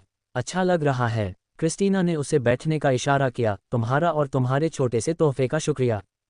मिस, आपका स्वागत है। क्रिस्टीना का स्वर बदल गया। तो फिर मुख्य बात पर बात करते हैं। चेनरुई के विचार बदल गए और उसने उत्तर दिया, एन। क्रिस्टीना ने शांति से कहा, मैं जानना चाहती हूं कि क्या पर्याप्त चिप्स होने तक कुछ बदला जा सकता है। इस प्रश्न ने चेनरुई को उसके इरादों का थोड़ा बहुत अंदाज़ा लगाने में सक्षम बनाया। दुनिया में कोई भी चीज़ पूर्णतः निरपेक्ष नहीं है, लेकिन यह इस बात पर भी निर्भर करता है कि वह किस प्रकार का परिवर्तन है। तो फिर आपको मेरी बात समझ आ गई होगी। क्या आप मुझे कोई पक्का जवाब दे सकते हैं? चिप्स पर मोलभाव करना कोई समस्या नहीं है। चेनरुई ने एक पल के लिए सोचा और जवाब दिया, कुछ चीज़ें ऐसी होती हैं जिन्हें ट्रेडिंग बैलेंस पर नहीं रखा जा सकता है, इसलिए स्वाभाविक रूप से उन्हें चिप से नहीं मापा जा सकता है। क्रिस्टीना कुछ देर के लिए चुप हो गई और उसने धीरे से अपना घूंघट हटाया। मैं तुमसे केवल एक बार पूछती हूँ, क्या मैं तुम्हें बदलने का कारण बन सकती हूँ? चेनरुई चौंक गया जब उसने वह खूबसूरत चेहरा देखा जिसे उसने लंबे समय से नहीं देखा था। मिस, आप। मैं पहले से ही तुम्हारे पास पूरी ईमानदारी से आती हूँ। क्रिस्टीना ने आह भरी, तुम्हें अब और दिखावा नहीं करना चाहिए। हो सकता है तुम दानव लोग को धोखा दे सको, लेकिन एक औरत के अंतर्ज्ञान से नहीं छिप सकते। और यह भी नहीं कि तुमने ये सब बिना किसी दोष के किया। इसीलिए मैं इस बार खुद डाक मून आई हूँ। चेन रुई के दिमाग में एक झटका सा लगा और वह अचानक उन्मत्त हो गया। उसके दिमाग में दो शब्द आए, मैं बेनकाब हो गया हूँ। उसने कई बार सोचा था कि वह एक दिन कैथरीन के सामने आएगा और उसकी हैरान निगाहों के सामने दबंगई से कहेगा, अब तुम मेरी हो। लेकिन हकीकत में उल्टा ही हुआ। महारानी उसके पास आई और दबंगई से पूछा, क्या तुम मेरी होने को तैयार हो? कैथरीन भेष बदलकर खुद आई थी, शायद इसलिए क्योंकि उसने चेन रुई की असलियत पहले ही भांप ली थी। अगर अगुइले का पर्दाफाश न भी हुआ होता तो भी कम से कम इंसान और त्रिविशेषज्ञ यांत्रिक गुरु की बराबरी तो की जा सकती थी। चेन रुई ने कड़वाहट से मुस्कुराते हुए कहा, कैथरीन, मैं दानव लोक की सर्वोच्च सुंदरी, सर्वोच्च ऋषि और सबसे शक्तिशाली महारानी ने अपनी शांतिपूर्ण और सुंदर काली आंखों से आशा की किरणें प्रवाहित करते हुए उसे चुपचाप देखा। क्या तुम मुझे इसका उत्तर दे सकते हो? यह कोई आदेश या अनुरोध नहीं था, बल्कि एक उम्मीद थी। एक औरत एक मर्द से क्या उम्मीद करती है? चेन रुई ने पहली बार कैथरीन को इस तरह के भावों के साथ देखा था। उसने बिना सोचे समझे लगभग हाँ कह दिया। गहरी सांस लेने के बाद वह आखिरकार शांत हुआ। मुझे हैरानी है कि तुमने ऐसा मोलभाव करने का प्रस्ताव रखा। हाँ, यह मोलभाव करने का एक तरीका है। चेन रुई ने कैथरीन की आंखों में तीखी निगाहों से देखा। तुमने ऐसा बदलाव क्यों किया, या त्याग क्यों? कैथरीन को अचानक थोड़ी परेशानी हुई जब उसने सुना कि उसकी हालत को सौदेबाजी की चिप के रूप में वर्गीकृत किया गया है, लेकिन उसका स्वर अभी भी बहुत शांत था। अगर आपको जवाब पता है तो क्यों पूछ रहे हैं? क्या आप चाहते हैं कि मैं आपकी कुछ तारीफ करूं? ठीक है। डार्क मून में ऑब्सीडियन को हराने से लेकर शिया का सिंहासन पर जल्दी से चढ़ना, फिर मेरे साम्राज्य के खतरे को सहयोग में बदलना, और अब विकास और वृद्धि की भयानक गति तक। आपको पता होना चाहिए कि आपने इन सब में कितनी मेहनत की है। अखबार, जादुई टेलीविजन, राजकुमारी श्रृंखला, सुगंधित बाजरा शराब, संगीत कार्यक्रम, ये सब आपकी ही योजना है। अगर ऐसा ही चलता रहा तो 10 साल के भीतर पतित देवदूत साम्राज्य दानव क्षेत्र का सबसे भयानक साम्राज्य बन जाएगा। आपके द्वारा उत्पन्न खतरा बहुत बड़ा है। क्या यही कारण है कि हमारी महारानी खुद को बलिदान करने के लिए तैयार हैं? चेन रुई को अचानक गुस्सा आया और उसने अपना गुस्सा नहीं छिपाया। चेन रुई का गुस्सा देखकर कैथरीन को किसी तरह राहत महसूस हुई। उसने अपना सिर हल्के से हिलाया, सिर्फ इसलिए नहीं बल्कि इसलिए भी कि साम्राज्य की स्थिरता के लिए एक राजकुमार और यहाँ तक कि एक सिंहासन उत्तराधिकारी की भी जरूरत होती है। सचमुच, चेन रुई ने व्यंग्य किया, शादी और शरीर भी साम्राज्य के लिए हैं। ये वाकई एक सम्माननीय महारानी है। जिस क्षण से मैंने मुकुट धारण किया है, बहुत सी चीजें नियति बन गई हैं। एक शासक के पास न केवल सर्वोच्च शक्ति होती है, बल्कि सबसे बड़ी जिम्मेदारी भी होती है। कैथरीन ने सीधे चेन रुई की ओर देखा। इस समय हो सकता है कि आपको गहरी समझ न हो, लेकिन आपकी महारानी शिया को निश्चित रूप से एक सच्चा व्यक्तिगत अनुभव होगा। मुझे नहीं पता कि उनके और अगुइले के बीच क्या रिश्ता है, या आपके और अगुइले के बीच क्या रिश्ता है, लेकिन मुझे यकीन है कि उनके जीवनसाथी के विकल्पों की सीमा भी बहुत छोटी है। उन्होंने अगुइले को चुना है, जो कि उनकी सीमा में सबसे अच्छा विकल्प होना चाहिए, या उन्होंने इसके लिए अच्छी खासी कीमत चुकाई है। तो मैं आज डार्क मून आई हूँ, क्या आप समझ रहे हैं? चेन रुई ने पूछा। मैं तो बस एक इंसान हूँ, क्या यह इसके लायक है? आपका मूल्य नस्ल की परिभाषा से कहीं बढ़कर है। भले ही आपके पास यांत्रिक कौशल, काली औषधि या कोई विशेष योग्यता न हो, फिर भी आपकी प्रतिभा दुनिया में नंबर 1 है। आपकी मदद से मुझे विश्वास है कि डार्क शैडो साम्राज्य गुणात्मक रूप से उन्नति करेगा। साम्राज्य के हित में मुझे लगता है कि यह इसके लायक है, और साथ ही मुझे आपसे नफरत नहीं है। चेन रुई के माथे पर हरी नसें उभर आईं। आप साम्राज्य के तथाकथित लाभों को क्यों नहीं त्याग देते और अंतिम वाक्य में सिर्फ ये क्यों नहीं कहते कि आप मुझे पसंद करते हैं? कैथरीन उसके विचारों को समझ गई। मैं इसे छिपाना नहीं चाहती। अगर यह साम्राज्य के लिए नहीं है कैथरीन, असमोडियस तुम्हारे पास ऐसे नहीं आएगा।